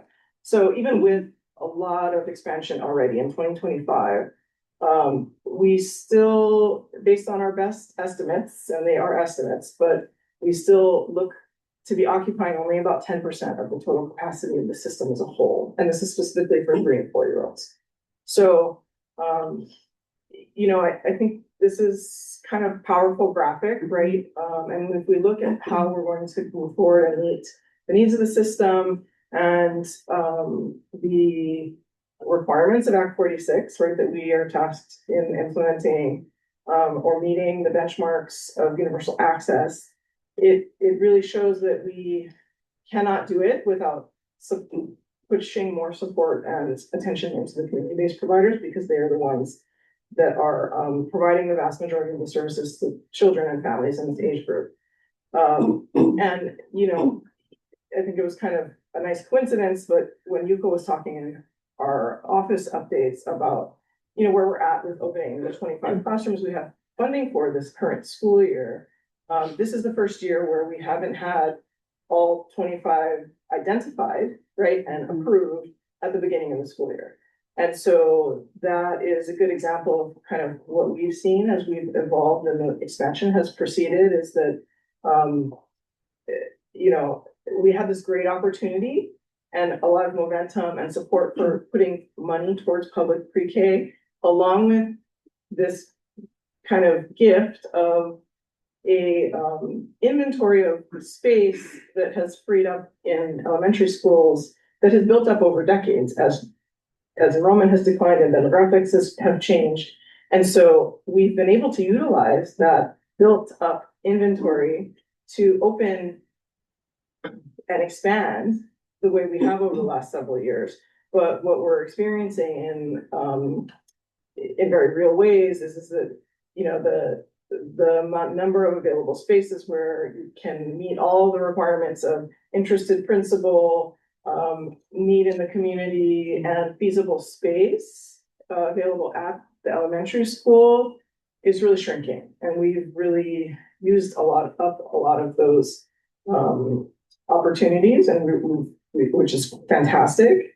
But we don't see, I think, continuing at this expansion is not really practical given the physical space constraints of the Department of Education system currently, right? And so you'll see in this mix of proposals, there is no proposal to add more public pre-K classrooms right now there. And we're still optimistic and expect to be able to open all 25 by the end of the school year, right?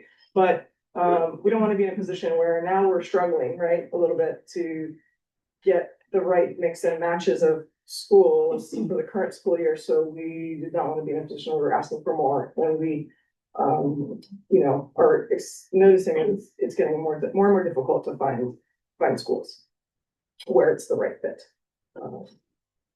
So, you know, I will say, just as one other kind of contextual note, is that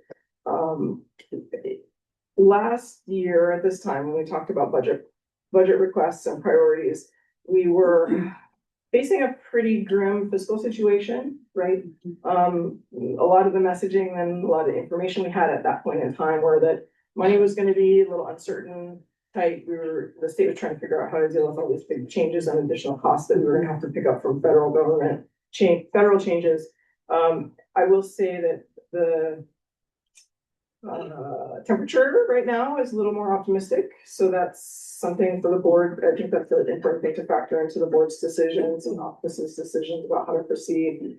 You know, we're hearing from administration that they are, you know, a little feeling pretty good about revenue estimates this year. And so I think that's just another note.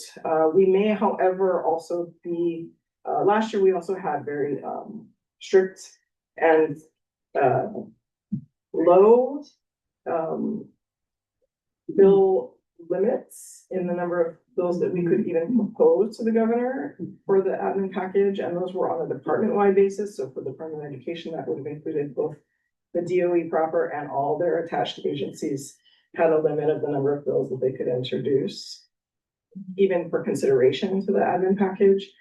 I do not know yet what that number could be for this year, but it seems like that we may have a limit. I just don't know what that is yet. But we should have a better sense of that at the September meeting. So we were looking at, you know, given this context and the ways in which the system has expanded and grown, we wanted to think about some of things we could do to address urgent needs of the system, ways to support families, the workforce, and stabilize existing programs. And so this is just kind of a summary of the examples that we're going to go through. If folks previewed the slide deck in advance, you'll notice that most of these slides are taken up by the Child Independent Care Tax Credit because it's a subject we haven't talked about before. And so we thought that it might be helpful to provide some kind of foundational information for folks who aren't as familiar with this tax credit. I think you can probably move to the next one. You can see that, you know, this is where it's connected to both the state plan and the Early Learning Board's 2026 policy priorities, and then also the roadmap. So, you know, it aligns on both levels.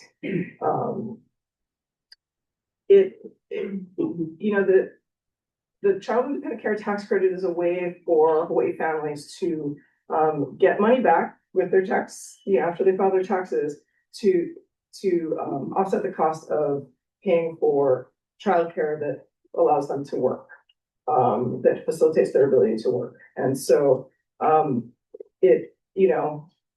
tax credits are calculated based on certain metrics, and then you would get that dollar amount back as a reduction in the amount of taxes that you owe the state. In Hawaii, ours is what's called a refundable. This particular tax credit is what's called a refundable tax credit, which means that if your tax liability is lower than what the tax credit you're entitled to, you get the money back in as a check from the state. Okay, so I think that's important. I think the other thing to mention is that the tax credit there is a matching kind of federal child independent care tax credit as well that families can take advantage of, and so hopefully families are doing both. And there's we gave a little screenshot and a link. This is hyperlinked to a flyer that the Department of Taxation puts out about this particular tax credit. And so, right now,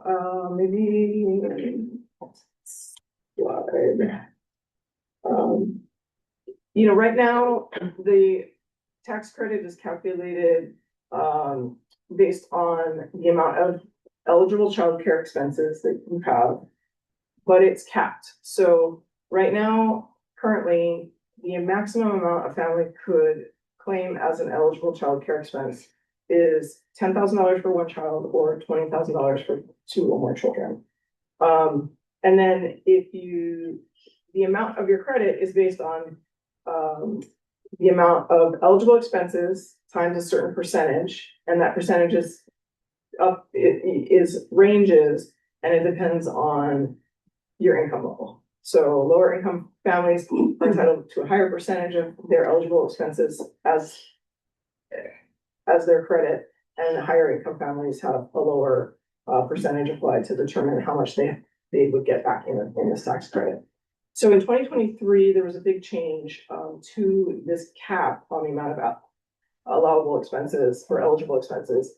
So you can see it went from 2,400 for one child to 10,000 for one child. And this is a very real, because we all know, right? Unless maybe A+ for kids who are in DOE schools, you might maybe get around the $2,000 range, but nobody in a preschool is going to be paying $2,000 a year for care. So this increase to $10,000 for one child or $20,000 for two or more was I think a pretty significant change for families. The catch, however, was that when they made this change, they made it temporary. And this is not uncommon for specifically when it comes to tax credits to have what they call a sunset, the way it works is that when they pass the increase, they say, okay, if no legislative action is taken, then automatically on December 31st of 2027, this change will kind of get wiped off the books and the law will revert back to the way it read prior to the adoption of this act, prior to these changes. So we are now in a situation where this increase to the cap is going to sunset. If the legislature does not change the law again, this increase to the cap will disappear for families and go back down to the 2,400, 4,800 automatically at the end of the next calendar year. So part of and you can see on the right side, like what that would mean for families who have eligible expenses that are utilizing the full amount up to the cap, right? So, our office felt like this is timely. We are now kind of facing a situation where this is the last opportunity to potentially extend this cap. because this 2007 session will be the last time that they could do it, and if nothing happens, then it'll go back to what happened before, or what it was prior. So I think in the next slide, it kind of gives you a rundown based on, and this is an easier way, if you don't understand the way that the tax credit works in general, this is an easier way to kind of visualize the way it works. So, you know, the adjusted gross income is your household income, and if, depending on which income threshold you fall under, you would apply this percentage to the total amount of your eligible childcare expenses. And so you can see how the math works out in the table. So, you know, I will say that there were actually several, right, bills last session that introduced changes to this tax credit and really would have expanded the credit. And they're discussed a little bit later in the slide deck. Our office, since I have come on board, we have not really chimed in too much or been pushing into the tax credit discussions in general. Last year in particular, you know, as most of you folks know, there was a lot of discussion about all kinds of different tax changes, and some of the proposed changes to this child independent care tax credit were kind of wrapped up in bigger omnibus bills that implemented a bunch of other changes to other tax credits and also to the income tax brackets.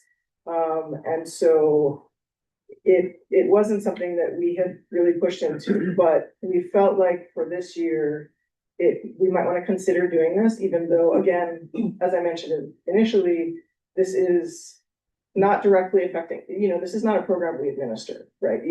But it is very directly connected to the early childhood system and families with children, you know, under five and under. So especially, so that combination with the urgency of making sure or trying to advocate for at minimum an extension of this tax cap is the reason why it kind of has floated up to the top of our priority list right now. And so we wanted to, now the proposals from last year did more than they proposed much more than just extending the cap. They proposed a lot of other changes to enhance the benefits for families. And so it's almost infinite the number of ways you could kind of tweak it, right? Or propose tweaking it. And so we have a few options to present for the purposes of discussion. It does not mean that these are the only ones or even the ones that we're like wedded to, right? Or like invested in. But we felt like having a few scenarios to propose would be helpful to help facilitate discussion and get feedback. So at the minimum, right, option A is just to ask for an extension of the sunset. It would preserve the status quo, make sure there's no impact, families don't see any discernible change to their situation, and they can continue on as what they probably expect or may have already started to take advantage of and count on. So that one's fairly straightforward. Option, and I think that's something that, I don't know, you could correct me if I'm wrong, but that's something we would probably want to do we recommend doing at a bare minimum. Yes. The other options would try to kind of add a new idea into the mix about the way in which we could enhance this for certain families.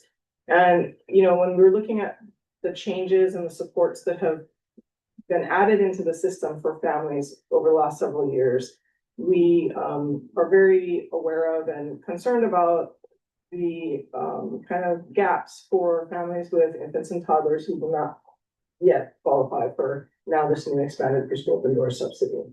And so we wondered whether or not pushing into, like, trying to target maybe some enhancements to this child independent care tax credit specifically for families who fall into that age range where care is both difficult, very difficult to come by, extremely expensive, and also for whom there are very limited subsidy or other types of public options to help them afford care outside the home. So, you know, option B would propose extending the sunset date for everyone, right? And I guess it's worth noting that the child independent care tax credit covers children up to the age of 13, I think. Yeah, 13. And then anyone of any age who is considered a dependent that who cannot care for themselves, right? That you would be claiming as a dependent on your tax credit. So those could be adults in theory. Or, you know, folks with disabilities, things like that. And so we I think would still want to propose extending the sunset date for everyone who's currently eligible to claim the tax credit, but propose a new higher cap. So take the 10,000, 20,000 cap and bump it up even more for families with children in this very, you know, narrow age range. And that I think really addresses and speaks to the reality of the actual cost of care for infants and toddlers for families, because you would be hard pressed, right, to get care that is $10,000 a year for an infant. So that was how we structured option B for the purposes of discussion. Option C would do all of those other things, and then also maybe consider tweaking the applicable percentages and income thresholds, also specifically for families with children who have infants and toddlers. So, you know, these are some examples laying out kind of what that would look like for a family who can claim the max cap. For option B, this is just the change based on the current status quo that is set to sunset, from that being in the black on the left, and then in the blue on the right would be what it would look like if you were able to claim the max amount in eligible expenses under a higher cap of, say, for example, hypothetically, $25,000 for one child, $50,000 for two or more children. And we got that 25,000 by looking at the generally maybe average or on the higher end of the average of infant toddler care times 12 months. And so that's where we got for their 25, and then those who might have more than one child within that age range, just doubling it to the 50. So kind of looking at the patch, you know, cost of care kind of survey results, and trying to use that to ground the dollar amounts for the cap, so it might actually align with what would be realistic for families with children in this age group. And then option C, you know, is the bigger proposal. Again, you could adjust these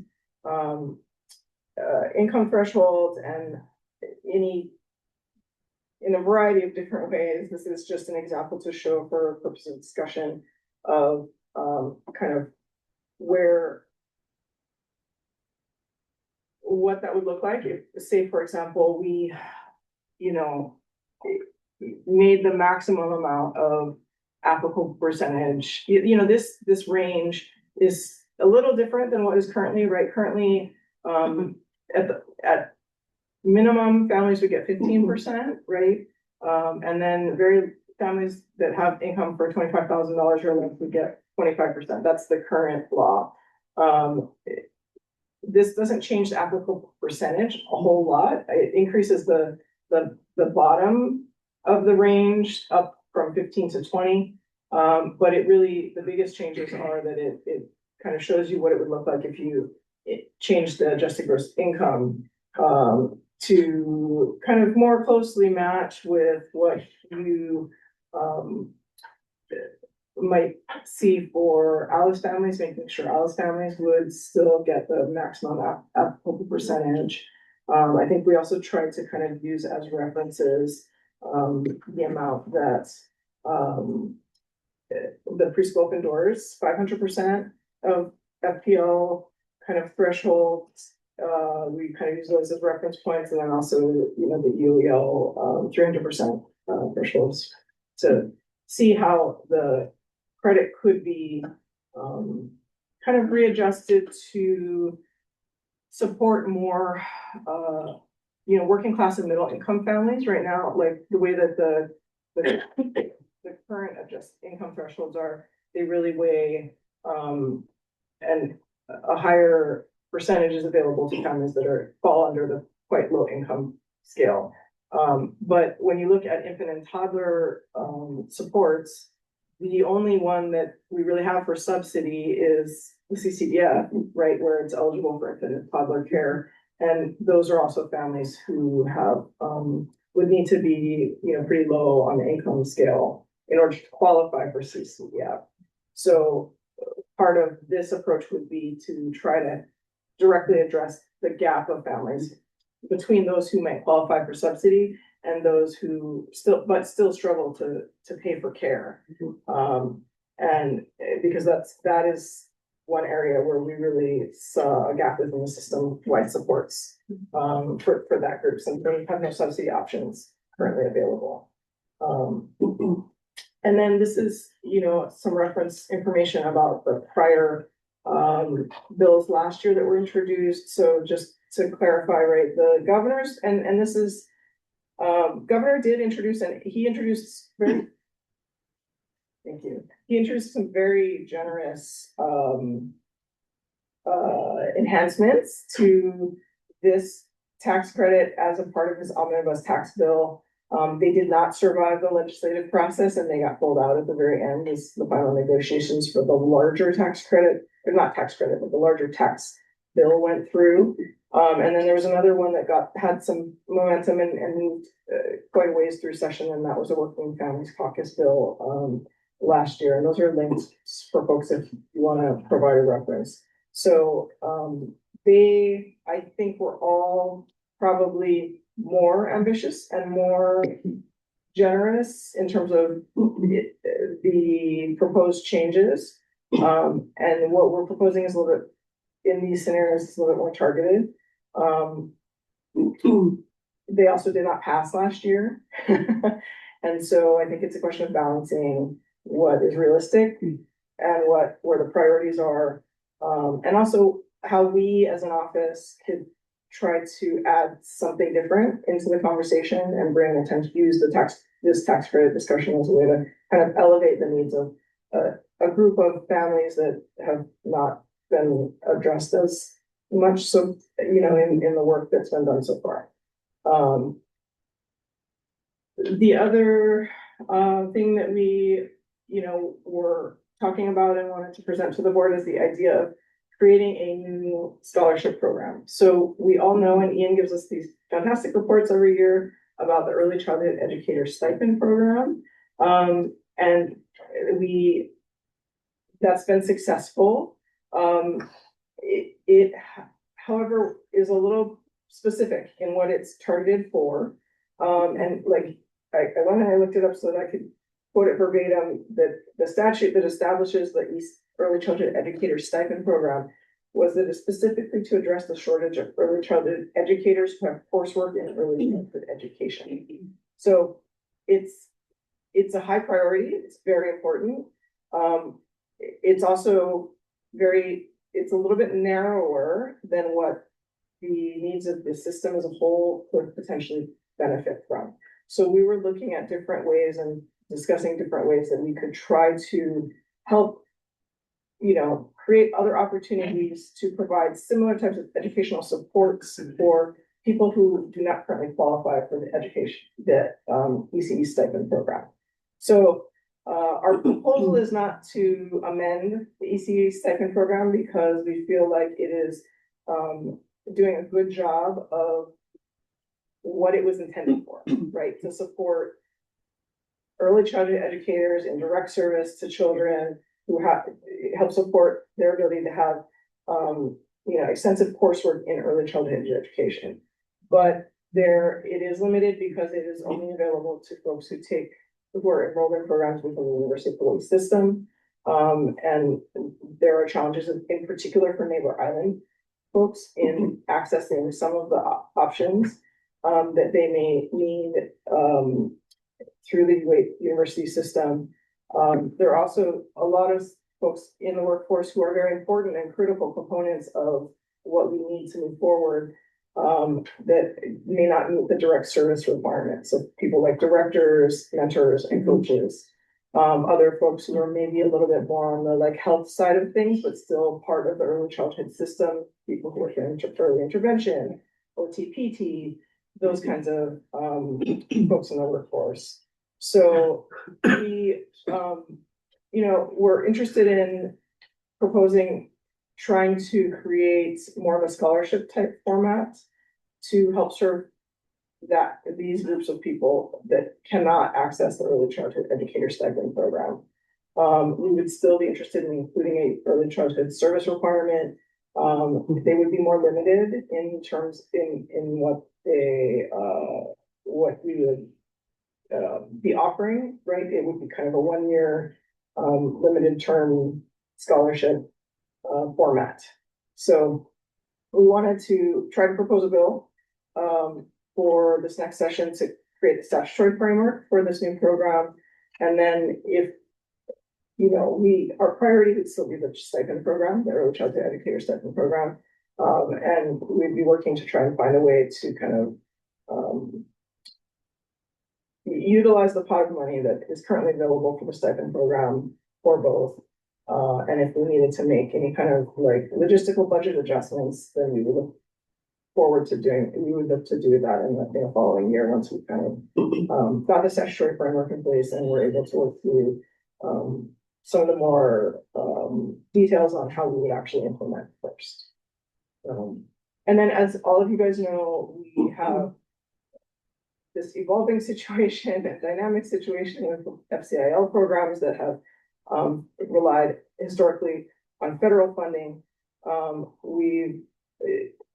For every year since I've been at EOEL, we've been asking for more money for FCILs, but it was in a different context, right? In previous years, we've asked for it in the context of expanding capacity. This year, I think it's a little different because we've been looking at ways to really try to, I don't think it's realistic to have a request to completely replace the federal money. Nor is that necessarily I think there's kind of some thoughts about, we don't want to, we would like to keep the federal money, right? If we can, but just as a way to diversify the funding sources and provide a little bit more stability for some of these programs. And so, and then the last one, this is something that the board probably is not super aware of, but we have recently learned that we are going to need to find some new space for our offices. And it's kind of good timing because we have also kind of outgrown our current space. And so we are looking to perhaps put in a budget request to request funding to pay for commercial space for our offices. People and I had some preliminary discussions with the acting LG, who also, holds 2 hats as the comptroller, and he kind of gave us some initial feedback that it would be unlikely that we'd be able to secure space in a state building for office as large as we would need, and so we'd be looking at most likely looking at needing to secure commercial space. So I'm sorry And so these are our ideas for this upcoming year. I know that there's like 8 minutes left, and I think Chair wanted to see if we could get through the policy priorities, but I think if people have any questions or comments or have any feedback for us, we'd love to hear what you're thinking about as we shared with you what we are currently thinking about. Is there any estimate of how much more BNC will cost? I don't have concrete estimates. I have been working with the State Department of Taxation to try to get, we do have some information about some of the estimates that they had put together to try to quantify the impact of the proposals last year. it's challenging, even their estimates from last year from the same proposals changed from draft to draft, as other things kind of pieces have moved. I will say that when you look at, there is a publicly available information about the amount that was claimed in 2023, which was the first year that the new hire cap was implemented. So when it went from 2,400 to 10,000, right? The amount claimed went up by about $8.3 million. The proposals that were put forward last legislative session, the cost estimates ranged pretty dramatically, anywhere from 20 million to upwards in the like was yeah, I'd say on the low end like 20 million impact, on the high end 68 million impact a year. So this is not, these tax credits are very real in the amount of money that they cost the state. And so that is definitely a factor. Coming up with estimates would also be a little complicated, because if we go with the targeted age ranges, right? Not impossible, but it also makes it a little bit more challenging. We have been looking at trying to figure out how much does this cost, and just we've been trying to stay like not that high, but maybe like somewhere in the middle, and also target people who are choosing to pay for infant toddler care. And when we also took a look at how many seats are there for infant toddler care in the state of Hawaii, about how many people could be in that pool max at this moment. Just some hypotheticals that are trying to help us figure out about how many people it could be. Yeah.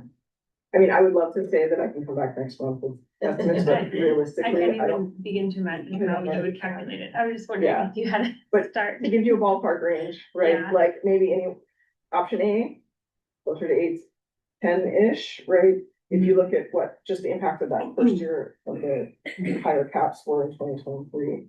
And then at the high end of the spectrum, which is much higher than what we, I think, are proposing in B and C, or in C, it would, some of the governor's initial proposals were coming in at like in the $45 to $50 million a year range in terms of estimates.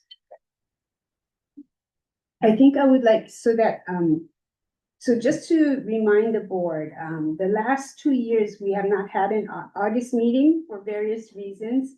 So this year we have an August meeting, so we're kind of on target, and we had time for these proposals to be put forward.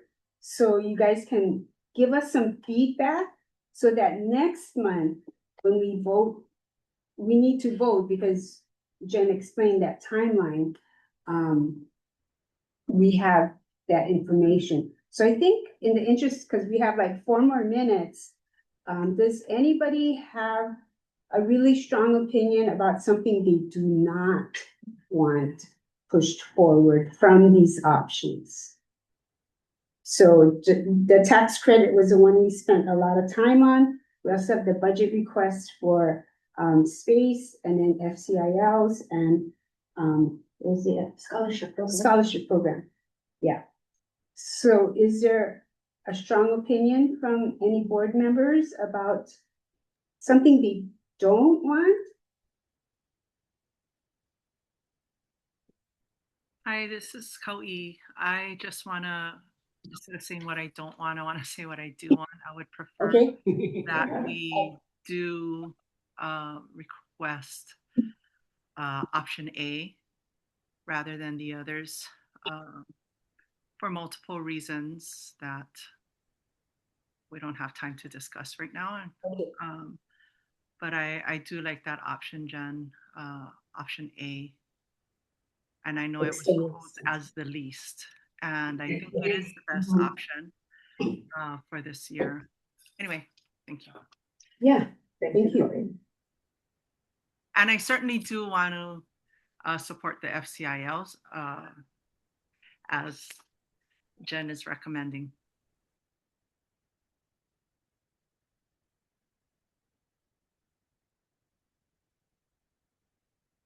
Minutes. Please speak up if you want something you like or don't like. I could say option A, would the rationale be because this would be more likely to pass in legislative session? So we don't want to push too far possibly, and then get something that's more likely to go through. Would that be an appropriate assessment in the strategy and putting that forward?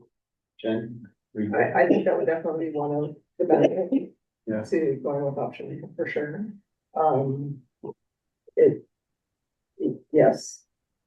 And I think that is the most time sensitive lean forward, right? Was preserving what we have now. Right. This is Stephanie. I concur with option A.